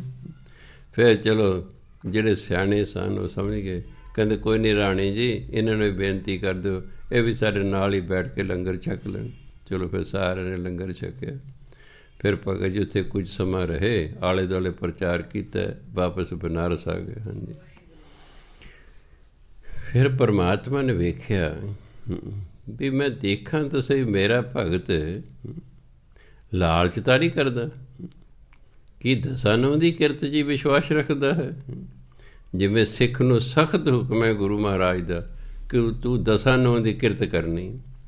ਅੱਜ ਸਿੱਖ ਜਿਹੜਾ ਹੈ ਚੋਰੀ ਵੀ ਕਰ ਰਿਹਾ, ਲੁੱਟਾਂ ਖੋਹਾਂ ਵੀ ਕਰ ਰਿਹਾ ਹੈ, ਡਾਕੇ ਵੀ ਮਾਰ ਰਿਹਾ, ਠੱਗੀਆਂ ਵੀ ਕਰ ਰਿਹਾ, ਮਿਲਾਵਟਾਂ ਵੀ ਕਰ ਰਿਹਾ, ਧੋਖਾਧੜੀ ਵੀ ਕਰ ਰਿਹਾ, ਰਿਸ਼ਵਤਾਂ ਵੀ ਲੈ ਰਿਹਾ, ਕੋਈ ਗੁਰੂ ਇਸ 'ਤੇ ਖੁਸ਼ ਨਹੀਂ ਹੈ। ਇਸ ਲਈ ਬੁਰਾ ਹਾਲ ਹੋਇਆ, ਇਸ ਲਈ ਬੁਰਾ ਹਾਲ ਹੈ। ਗੁਰ ਪੀਰ ਹਮਾ ਤਾਂ ਪਰੇ ਜਾਂ ਮੁਰਦਾਰ ਨਾ ਖਾਏ। ਮੁਰਦਾਰ ਦਾ ਮਤਲਬ ਹਰਾਮ ਦੀ ਕਮਾਈ। ਗੁਰੂ ਪੀਰ ਤਾਂ ਹੀ ਹਾਮੀ ਭਰਨਗੇ ਜੇ ਬੰਦਾ ਹਰਾਮ ਦੀ ਕਮਾਈ ਨਾ ਖਾਵੇ। ਪਰ ਅੱਜ 80% ਸਿੱਖ ਘੱਟ ਤੋਂ ਘੱਟ ਵੀ ਹਰਾਮ ਦੀ ਕਮਾਈ ਖਾ ਰਹੇ ਨੇ। ਅਤੇ ਫਿਰ ਗੁਰੂ ਮਹਾਰਾਜ ਜੀ ਇਹਨਾਂ 'ਤੇ ਖੁਸ਼ ਹੀ ਨਹੀਂ ਹੈਗੇ ਵੀ ਤੁਸੀਂ ਤਾਂ ਮੇਰੀ ਇੱਕ ਗੱਲ ਵੀ ਨਹੀਂ ਮੰਨੀ ਹੈਗੀ, ਜੇ ਸਭ ਤੋਂ ਜ਼ਰੂਰੀ ਹੈ ਕਿ ਦਸਾਂ ਨਹੁੰ ਦੀ ਕਿਰਤ ਕਰਨੀ ਹੈ। ਭਗਵਾਨ ਸੋਚਦਾ ਵੀ ਦੇਖਦਾ ਭਗਤ ਕਹਿਲਾਉਂਦਾ ਵੀ ਇਹ ਦਸਾਂ ਨਹੁੰ ਦੀ ਕਮਾਈ ਕਰਦਾ ਕਿ ਲਾਲਚ ਵੀ ਕਰਦਾ ਹੈ। ਪਰਮਾਤਮਾ ਸਾਧੂ ਦਾ ਰੂਪ ਧਾਰਨ ਕਰਕੇ ਆ ਗਿਆ ਹੈ। ਆਪਣੇ ਕਹਿੰਦੇ ਭਗਤ ਜੀ ਆ ਮੇਰੀ ਜੁੱਤੀ ਗਿਣ ਦਿਓ। ਉਹਨਾਂ ਨੇ ਕੋਈ ਚੌਂਕੀ ਦਿੱਤੀ, ਬੈਠੋ ਜੀ, ਬੈਠ ਗਏ ਨੇ। ਕਿਉਂ ਗਰੀਬਾਂ ਕੋਲ ਕਿਹੜਾ ਕੁਰਸੀਆਂ ਹੁੰਦੀਆਂ, ਨਾ ਉਦੋਂ ਕੁਰਸੀਆਂ ਹੁੰਦੀਆਂ ਸਨ, ਉਹ ਤਾਂ ਮੰਜੇ ਹੁੰਦੇ ਸਨ। ਕੁਰਸੀਆਂ ਤਾਂ ਅੰਗਰੇਜ਼ਾਂ ਅੰਗਰੂਜ਼ਾਂ ਵੇਲੇ ਆਈਆਂ ਨੇ, ਜਾਂ ਜਿਹੜੇ ਵੱਡੇ ਵੱਡੇ ਰਾਜੇ ਹੁੰਦੇ ਸਨ ਉਹਨਾਂ ਕੋਲ ਸਿੰਘਾਸਨ ਵਗੈਰਾ। ਖੈਰ ਪਰਮਾਤਮਾ ਸਾਧੂ ਦਾ ਰੂਪ ਧਾਰਨ ਕਰਕੇ ਆ ਗਿਆ। ਕਹਿੰਦੇ ਭਗਤ ਜੀ ਵੀ ਜਿਹੜਾ ਪਰਮਾਤਮਾ ਦਾ ਭਗਤ ਹੈ ਨਾ ਉਹ ਗਰੀਬ ਨਹੀਂ ਹੋਣਾ ਚਾਹੀਦਾ। ਜੇ ਉਹ ਗਰੀਬ ਹੋਏਗਾ ਤਾਂ ਲੋਕ ਭਜਨ ਬੰਦਗੀ ਨਹੀਂ ਕਰਨਗੇ। ਵੀ ਇਹ ਭਜਨ ਬੰਦਗੀ ਕਰਨਾ ਅਤੇ ਆਪ ਗਰੀਬ ਹੈ, ਅਸੀਂ ਭਜਨ ਬੰਦਗੀ ਕਰਕੇ ਕੀ ਕਰੀਏ। ਬਈ ਪਰਮਾਤਮਾ ਦਾ ਨਾਮ ਜਪਣ ਵਾਲਾ ਤਾਂ ਅਮੀਰ ਚਾਹੀਦਾ, ਤਾਂ ਹੀ ਲੋਕ ਨਾਮ ਜਪਣਗੇ ਨਾ। ਵੀ ਇਹ ਨਾਮ ਜਪਦਾ ਜਪਦਾ ਅਮੀਰ ਹੋ ਗਿਆ, ਆਪਾਂ ਵੀ ਨਾਮ ਜਪੋ, ਆਪਾਂ ਵੀ ਅਮੀਰ ਹੋ ਜਾਵਾਂਗੇ। ਇਸ ਲਈ ਮੇਰੇ ਕੋਲ ਪਾਰਸ ਹੈ ਭਗਤ ਜੀ, ਤੁਸੀਂ ਨਾ ਇਹ ਪਾਰਸ ਲੈ ਲਓ। ਉਹ ਕਹਿੰਦੇ ਇਹ ਕੀ ਕੰਮ ਕਰਦਾ ਹੈ? ਕਹਿੰਦੇ ਜੀ ਇਹ ਲੋਹੇ ਦੇ ਨਾਲ ਛੋਹ ਦਿਓ, ਲੋਹਾ ਸੋਨਾ ਹੋ ਜਾਏਗਾ। ਆ ਜਿੰਨੇ ਤੁਹਾਡੇ ਕੋਲ ਹਥਿਆਰ ਨਾ ਲੋਹੇ ਦੇ, ਜੁੱਤੀਆਂ ਗੰਢਣ ਸਿਉਣ ਵਾਲੇ ਸਾਰੇ, ਇਹਨਾਂ ਦੇ ਨਾਲ ਛੁਆ ਦਿਓ, ਹੁਣੇ ਸੋਨੇ ਦੇ ਹੋ ਜਾਣਗੇ। ਉਹ ਵੇਚ ਕੇ ਆਪਣਾ ਵਧੀਆ ਘਰ ਪਾਓ, ਵਧੀਆ ਕੱਪੜੇ ਖਰੀਦੋ, ਮੌਜ ਨਾਲ ਰਹੋ, ਡਟ ਕੇ ਭਜਨ ਬੰਦਗੀ ਕਰੋ। ਲੋੜ ਨਹੀਂ ਤੁਹਾਨੂੰ ਜੁੱਤੀਆਂ ਜੱਤੀਆਂ ਗੰਢਣ ਦੀ। ਭਗਤ ਜੀ ਕਹਿੰਦੇ ਦੇਖੋ ਜੀ ਮਹਾਤਮਾ ਜੀ, ਮੈਨੂੰ ਇਹੋ ਜਿਹੀ ਕਮਾਈ ਨਹੀਂ ਚਾਹੀਦੀ। ਮੈਂ ਤਾਂ ਆਪਣੀ ਕਿਰਤ ਕਰਨੀ ਹੈ ਅਤੇ ਆਪਣਾ ਪਰਿਵਾਰ ਪਾਲਣਾ। ਮੈਨੂੰ ਤੁਹਾਡੇ ਪਾਰਸ ਦੀ ਲੋੜ ਨਹੀਂ ਹੈਗੀ। ਭਗਵਾਨ ਨੇ ਕਿਹਾ ਚੱਲ ਕੋਈ ਨਹੀਂ, ਦੇਖਦੇ ਹਾਂ। ਭਗਵਾਨ ਕਹਿੰਦਾ ਅੱਛਾ ਚਲੋ ਤੁਹਾਡੀ ਮਰਜ਼ੀ ਹੈ, ਤੁਸੀਂ ਨਹੀਂ ਵਰਤਣਾ ਨਾ ਸਹੀ। ਵੀ ਮੈਂ ਚੱਲੇ 1 ਸਾਲ ਲਈ ਯਾਤਰਾ 'ਤੇ, ਮੈਂ ਕਿੱਥੇ ਚੱਕੀ ਜਾਵਾਂਗਾ, ਤੁਸੀਂ ਰੱਖ ਲਓ ਕੋਲ, ਜੇ ਲੋੜ ਪਈ ਤਾਂ ਵਰਤ ਲਿਓ। ਭਗਤ ਜੀ ਕਹਿੰਦੇ ਨਾ ਜੀ ਸਾਨੂੰ ਨਹੀਂ ਚਾਹੀਦੀ ਮਹਾਤਮਾ ਜੀ, ਆਪਣਾ ਲੈ ਜਾਓ। ਉਹਨੇ ਲੀਰ 'ਚ ਲਪੇਟੀ, ਫਿਰ ਕਹਿੰਦਾ ਕੋਈ ਨਹੀਂ ਮੈਂ ਇੱਥੇ ਰੱਖ ਜਾਂਦਾ, ਜੇ ਲੋੜ ਪਈ ਤੁਸੀਂ ਵਰਤ ਲੈਣੀ, ਮੈਂ ਆਪਣੇ ਆ ਕੇ ਲੈ ਜਾਵਾਂਗਾ ਸਾਲ ਬਾਅਦ। ਉਹ ਝੌਂਪੜੀ ਦੇ ਅੰਦਰ ਜਿਹੜਾ ਮੋਟਾ ਡੰਡਾ ਹੁੰਦਾ ਹੈ ਉਹਦੇ ਨਾਲ ਲੀਰ ਦੇ ਵਿੱਚ ਉਹ ਪਾਰਸ ਬੰਨ੍ਹ ਕੇ ਮਹਾਤਮਾ ਜਿਹੜਾ ਪਰਮਾਤਮਾ ਬਣ ਕੇ ਮਹਾਤਮਾ ਬਣ ਕੇ ਆਇਆ ਸੀ, ਉਹ ਚਲਿਆ ਗਿਆ ਹੈ। ਭਗਤ ਜੀ ਨੇ ਬਿਲਕੁਲ ਉਹ ਨਹੀਂ ਵਰਤਿਆ, ਨਾ ਖੋਲ੍ਹ ਕੇ ਵੇਖਿਆ ਇਹਦੇ ਵਿੱਚ ਹੈ ਕੀ। ਸਾਲ ਬਾਅਦ ਫਿਰ ਉਹੀ ਮਹਾਤਮਾ ਗੁਰੂ ਮਹਾਤਮਾ ਬਣ ਕੇ ਫਿਰ ਆ ਗਏ। ਕਹਿੰਦੇ ਭਗਤ ਜੀ ਤੁਸੀਂ ਤਾਂ ਉਹੀ ਤੁਹਾਡੀ ਛੱਪਰੀ ਹੈ, ਉਸ 'ਤੇ ਤੁਸੀਂ ਗਰੀਬ ਹੋ, ਤੁਸੀਂ ਪਾਰਸ ਵਰਤਿਆ ਨਹੀਂ ਹੈਗਾ। ਉਹ ਕਹਿੰਦੇ ਮੈਂ ਤੁਹਾਨੂੰ ਕਿਹਾ ਸੀ ਕਿ ਮੈਨੂੰ ਤੁਹਾਡੇ ਪਾਰਸ ਦੀ ਲੋੜ ਨਹੀਂ ਹੈਗੀ, ਮੈਂ ਤਾਂ ਆਪਣੀ ਕਿਰਤ ਕਰਕੇ ਆਪਣੇ ਬੱਚਿਆਂ ਨੂੰ ਪਾਲਣਾ ਹੈ। ਇਸ ਲਈ ਆਪਣਾ ਪਾਰਸ ਲਿਜਾਣਾ ਬੜੀ ਖੁਸ਼ੀ ਨਾਲ ਲੈ ਜਾਓ, ਜਿੱਥੇ ਤੁਸੀਂ ਟੰਗ ਕੇ ਗਏ ਸੀ ਉੱਥੇ ਹੀ ਹੈ। ਅਤੇ ਰੱਬ ਨੇ ਉਹ ਲਾ ਲਿਆ। ਹੁਣ ਪਰਮਾਤਮਾ ਨੇ ਅਮੀਰ 'ਤੇ ਕਰਨਾ ਸੀ ਨਾ ਹੈ। ਪਰਮਾਤਮਾ ਨਹੀਂ ਚਾਹੁੰਦਾ ਮੇਰਾ ਭਗਤ ਗਰੀਬ ਹੋਵੇ। ਭਗਤੀ ਕਰਨ ਵਾਲਾ ਗਰੀਬ ਨਹੀਂ ਹੋਇਆ ਕਰਦਾ, ਅਤੇ ਜਿਹੜਾ ਗਰੀਬ ਹੈ ਇਹਦਾ ਮਤਲਬ ਭਜਨ ਬੰਦਗੀ ਨਹੀਂ ਕਰਦਾ। ਯਾਦ ਰੱਖਣਾ, ਭਜਨ ਬੰਦਗੀ ਵਾਲਾ ਤਾਂ ਦਿਨੋਂ ਦਿਨ ਅਮੀਰ ਹੁੰਦਾ ਜਾਏਗਾ, ਹੁੰਦਾ ਜਾਏਗਾ, ਹੁੰਦਾ ਜਾਏਗਾ, ਹੁੰਦਾ ਜਾਏਗਾ। ਹਾਂ, ਭਜਨ ਬੰਦਗੀ ਦੀ ਤਾਕਤ ਹੀ ਇੰਨੀ ਹੈ, ਉੱਤੋਂ ਕੋਈ ਪੈਸੇ ਨਹੀਂ ਡਿੱਗਣੇ। ਉਹ ਜੋ ਕੰਮ ਕਰੇਗਾ ਉਸ 'ਚ ਬਰਕਤ ਹੋਈ ਜਾਏਗੀ, ਨਫਾ ਹੋਈ ਜਾਏਗਾ, ਬਸ ਅਮੀਰ ਹੋਣਾ ਸ਼ੁਰੂ ਹੋ ਜਾਏਗਾ। ਖੈਰ ਉਦੋਂ ਪੁਰਾਣੇ ਜ਼ਮਾਨੇ ਨੇ ਧਰਤੀ 'ਤੇ ਬੈਠ ਕੇ ਭਜਨ ਬੰਦਗੀ ਕਰਿਆ ਕਰਦੇ ਸਨ। ਬੋਰੀ ਵਿਛਾਣੀ ਭਗਤ ਰਵਿਦਾਸ ਜੀ ਨੇ ਚੌਂਕੜੀ ਮਾਰ ਕੇ ਆਪਣਾ ਸਿਮਰਨ ਕਰਨਾ, ਜਿੰਨਾ ਸਮਾਂ ਸਵੇਰੇ ਉੱਠ ਕੇ ਕਰਨਾ। ਫਿਰ ਬੋਰੀ ਚੱਕਣੀ, ਝਾੜਨੀ, ਫਿਰ ਰੱਖ ਦੇਣੀ। ਦੇਖਿਆ ਚੱਕੀ ਬੋਰੀ, ਜਦ ਦੇਖਿਆ ਹੇਠਾਂ 5 ਸੋਨੇ ਦੇ ਮੋਹਰਾਂ ਪਈਆਂ, ਆਪ ਜੀ ਚੱਕ ਕੇ ਆਲੇ 'ਚ ਰੱਖਦੀਆਂ ਨੇ। ਕੋਈ ਖੁਸ਼ੀ ਨਹੀਂ ਪ੍ਰਗਟ ਕੀਤੀ ਵੀ ਹਾਂ ਇਹਨੂੰ ਵਰਤਾਂਗੇ ਜੀ ਨਾ। ਅਗਲੇ ਦਿਨ ਫਿਰ 5 ਮੋਹਰਾਂ ਵੀ ਚੱਕ ਕੇ ਆਲੇ 'ਚ ਰੱਖਦੀਆਂ। ਐਂ 10-12 ਦਿਨ ਲੱਗ ਗਏ। ਭਗਤ ਜੀ ਨੇ ਮੋਹਰਾਂ ਵਰਤੀਆਂ ਹੀ ਨਹੀਂ। ਆਕਾਸ਼ਬਾਣੀ ਹੋਈ, ਭਗਤ ਜੀ ਇਹ ਨਾ ਤੁਸੀਂ ਇਸ ਤਰ੍ਹਾਂ ਕਰੋ, ਜੇ ਤੁਸੀਂ ਆਪਣੇ ਬਾਲ ਬੱਚਿਆਂ ਤੇ ਨੂੰ ਨਹੀਂ ਨਾ ਵਰਤਣਾ, ਤੁਸੀਂ ਧਰਮਸ਼ਾਲਾ ਬਣਾਓ, ਜਿਹਨੂੰ ਅੱਜ ਕੱਲ੍ਹ ਆਪਾਂ ਗੁਰਦੁਆਰਾ ਕਹਿੰਦੇ ਜਾਂ ਮੰਦਰ ਕਹਿੰਦੇ ਹਾਂ। ਧਰਮਸ਼ਾਲਾ ਬਣਾਓ, ਲੰਗਰ ਲਾਓ, ਸਵੇਰੇ ਸ਼ਾਮ ਤੁਸੀਂ ਜਿਹੜਾ ਇੱਥੇ ਹੈ ਕਥਾ ਵਾਰਤਾ ਕਰਿਆ ਕਰੋ, ਸਤ ਸੰਗਤ ਕਰੋ। ਸੋ ਫਿਰ ਭਗਤ ਜੀ ਨੇ ਧਰਮਸ਼ਾਲਾ ਬਣਾਈ, ਲੰਗਰ ਲਾਉਣੇ ਸ਼ੁਰੂ ਕੀਤੇ। ਮਾਇਆ ਫਿਰ ਸੰਗਤ ਬਹੁਤ ਦੇ ਦਿੰਦੀ ਹੈ, ਬਸ ਫਿਰ ਵਧੀਆ ਤਰੀਕੇ ਨਾਲ ਰਹਿਣਾ ਸ਼ੁਰੂ ਕਰ ਦਿੱਤਾ ਹੈ। ਜਦੋਂ ਗੁਰੂ ਨਾਨਕ ਦੇਵ ਜੀ ਗਏ ਉਦੋਂ ਭਗਤ ਰਵਿਦਾਸ ਜੀ ਜਿਉਂਦੇ ਸਨ, ਕਿਉਂਕਿ ਸਾਰੇ ਭਗਤਾਂ ਦੇ 'ਚ ਸਭ ਤੋਂ ਲੰਮੀ ਉਮਰ ਭਗਤ ਰਵਿਦਾਸ ਦੀ ਸੀ, 151 ਸਾਲ। ਗੁਰੂਆਂ ਦੇ ਵਿੱਚ ਸਭ ਤੋਂ ਲੰਬੀ ਉਮਰ ਸੀ ਤੀਸਰੇ ਪਾਤਸ਼ਾਹ ਗੁਰੂ ਅਮਰਦਾਸ ਮਹਾਰਾਜ ਦੀ, 95 ਸਾਲ। ਭਗਤਾਂ 'ਚ ਸਭ ਤੋਂ ਲੰਮੀ ਉਮਰ ਸੀ ਭਗਤ ਰਵਿਦਾਸ ਜੀ ਦੀ, 151 ਸਾਲ। ਤਾਂ ਜਦੋਂ ਗੁਰੂ ਨਾਨਕ ਦੇਵ ਜੀ ਗਏ ਬਨਾਰਸ, ਉਦੋਂ ਭਗਤ ਰਵਿਦਾਸ ਜੀ ਜਿਉਂਦੇ ਸਨ। ਗੁਰੂ ਮਹਾਰਾਜ ਨੇ ਵਿਚਾਰ ਵਟਾਂਦਰਾ ਭਗਤ ਰਵਿਦਾਸ ਜੀ ਨਾਲ ਕੀਤਾ ਅਤੇ ਉਹਨਾਂ ਦੀ ਬਾਣੀ ਦੇ ਵਿੱਚੋਂ 40 ਸ਼ਬਦ ਲੈ ਕੇ ਆਏ।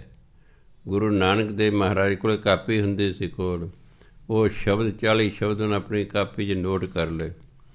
ਉਹ ਪੰਚਮ ਪਾਤਸ਼ਾਹ ਨੇ ਫਿਰ ਜਦੋਂ ਗੁਰੂ ਗ੍ਰੰਥ ਸਾਹਿਬ ਤਿਆਰ ਕੀਤਾ, ਭਗਤ ਰਵਿਦਾਸ ਦੇ 40 ਦੇ 40 ਸ਼ਬਦ ਸ਼੍ਰੀ ਗੁਰੂ ਗ੍ਰੰਥ 'ਚ ਦਰਜ ਕਰਤੇ। ਉਹੀ ਫਿਰ ਜਿਹੜੀ ਬਾਣੀ ਹੈ ਇਹ ਭਗਤਾਂ ਦੀ, ਗੁਰੂਆਂ ਦੀ ਹੈ, ਇਹਨਾਂ ਸਾਰਿਆਂ ਦੀ ਬਾਣੀ ਚਲਦੀ ਚਲਦੀ 10ਵੇਂ ਪਾਤਸ਼ਾਹ ਤੱਕ ਆ ਗਈ ਹੈ। 10ਵੇਂ ਪਾਤਸ਼ਾਹ ਨੇ ਫਿਰ ਇਸੇ ਗੁਰੂ ਗ੍ਰੰਥ ਨੂੰ ਗੁਰੂ ਦਾ ਦਰਜਾ ਦਿੱਤਾ। ਹੁਣ ਇਸ ਕਰਕੇ ਭਗਤ ਰਵਿਦਾਸ ਜੀ ਭਾਵੇਂ ਬਾਣੀ ਇਹਨਾਂ ਨੂੰ ਭਗਤ ਲਿਖਿਆ ਹੋਇਆ ਹੈ, ਪਰ ਜਦੋਂ ਅਸੀਂ ਮੱਥਾ ਟੇਕਦੇ ਹਾਂ ਸਾਰੇ ਹੀ ਗੁਰੂ ਨੇ ਸਾਡੇ ਲਈ। ਹੁਣ ਇਹ ਸਾਰੇ ਹੀ ਗੁਰੂ ਹਨ, ਕਿਉਂਕਿ ਅਸੀਂ ਮੱਥਾ ਸਾਰਿਆਂ ਨੂੰ ਇਕੱਠੇ ਹੀ ਟੇਕਦੇ ਹਾਂ। ਇਸ ਤਰ੍ਹਾਂ ਭਗਤ ਰਵਿਦਾਸ ਜੀ ਜਿਹੜਾ ਹੈ 1527 ਸੰਨ ਦੇ ਵਿੱਚ 151 ਸਾਲ ਦੀ ਉਮਰ ਭੋਗ ਕੇ ਜੋਤੀ ਜੋਤ ਸਮਾ ਗਏ। ਇਹ ਦੋ ਮਹਾਨ ਰੂਹਾਂ ਦੇ ਨੇੜੇ ਨੇੜੇ ਪ੍ਰਕਾਸ਼ ਦਿਹਾੜੇ ਸਨ, ਇੱਕ ਦੇ 25 ਅਤੇ ਇੱਕ ਦਾ ਅੱਜ 27 ਨੂੰ। ਸੋ ਤਾਂ ਆਪ ਜੀ ਨਾਲ ਵਿਚਾਰਾਂ ਸਾਂਝੀਆਂ ਕੀਤੀਆਂ ਤਾਂ ਕਿ ਸਾਨੂੰ ਇਹਨਾਂ ਦੇ ਬਾਰੇ ਥੋੜ੍ਹਾ ਬਹੁਤਾ ਗਿਆਨ ਹੋ ਜਾਏ, ਸਾਨੂੰ ਪ੍ਰੇਰਨਾ ਮਿਲੇ ਕਿ ਅਸੀਂ ਵੀ ਭਾਈ ਭਜਨ ਬੰਦਗੀ ਕਰੀਏ, ਦਸਾਂ ਨੌਂ ਦੀ ਕਿਰਤ ਕਰੀਏ, ਮਾੜੀ ਸੰਗਤ ਤੋਂ ਬਚ ਕੇ ਰਹੀਏ, ਆਪਣੇ ਜੀਵਨ ਨੂੰ ਸੁਖੀ ਕਰੀਏ, ਸਫਲਾ ਕਰੀਏ। ਵਾਹਿਗੁਰੂ ਜੀ ਕਾ ਖਾਲਸਾ, ਵਾਹਿਗੁਰੂ ਜੀ ਕੀ ਫਤਿਹ। ਹਾਂ, ਸਾਰੀ ਸੰਗਤ ਨੂੰ ਬੇਨਤੀ ਹੈ ਜੀ, ਜਿਹੜੇ ਆਪਣੇ ਘਰਾਂ 'ਚ ਬੈਠੇ ਸੁਣ ਰਹੇ ਨੇ, ਕਿਉਂਕਿ ਸਰਕਾਰ ਨੇ ਕਹਿੰਦੇ ਵੀ 100 ਬੰਦੇ ਤੋਂ ਵੱਧ ਇਕੱਠ ਨਹੀਂ ਕਰਨਾ।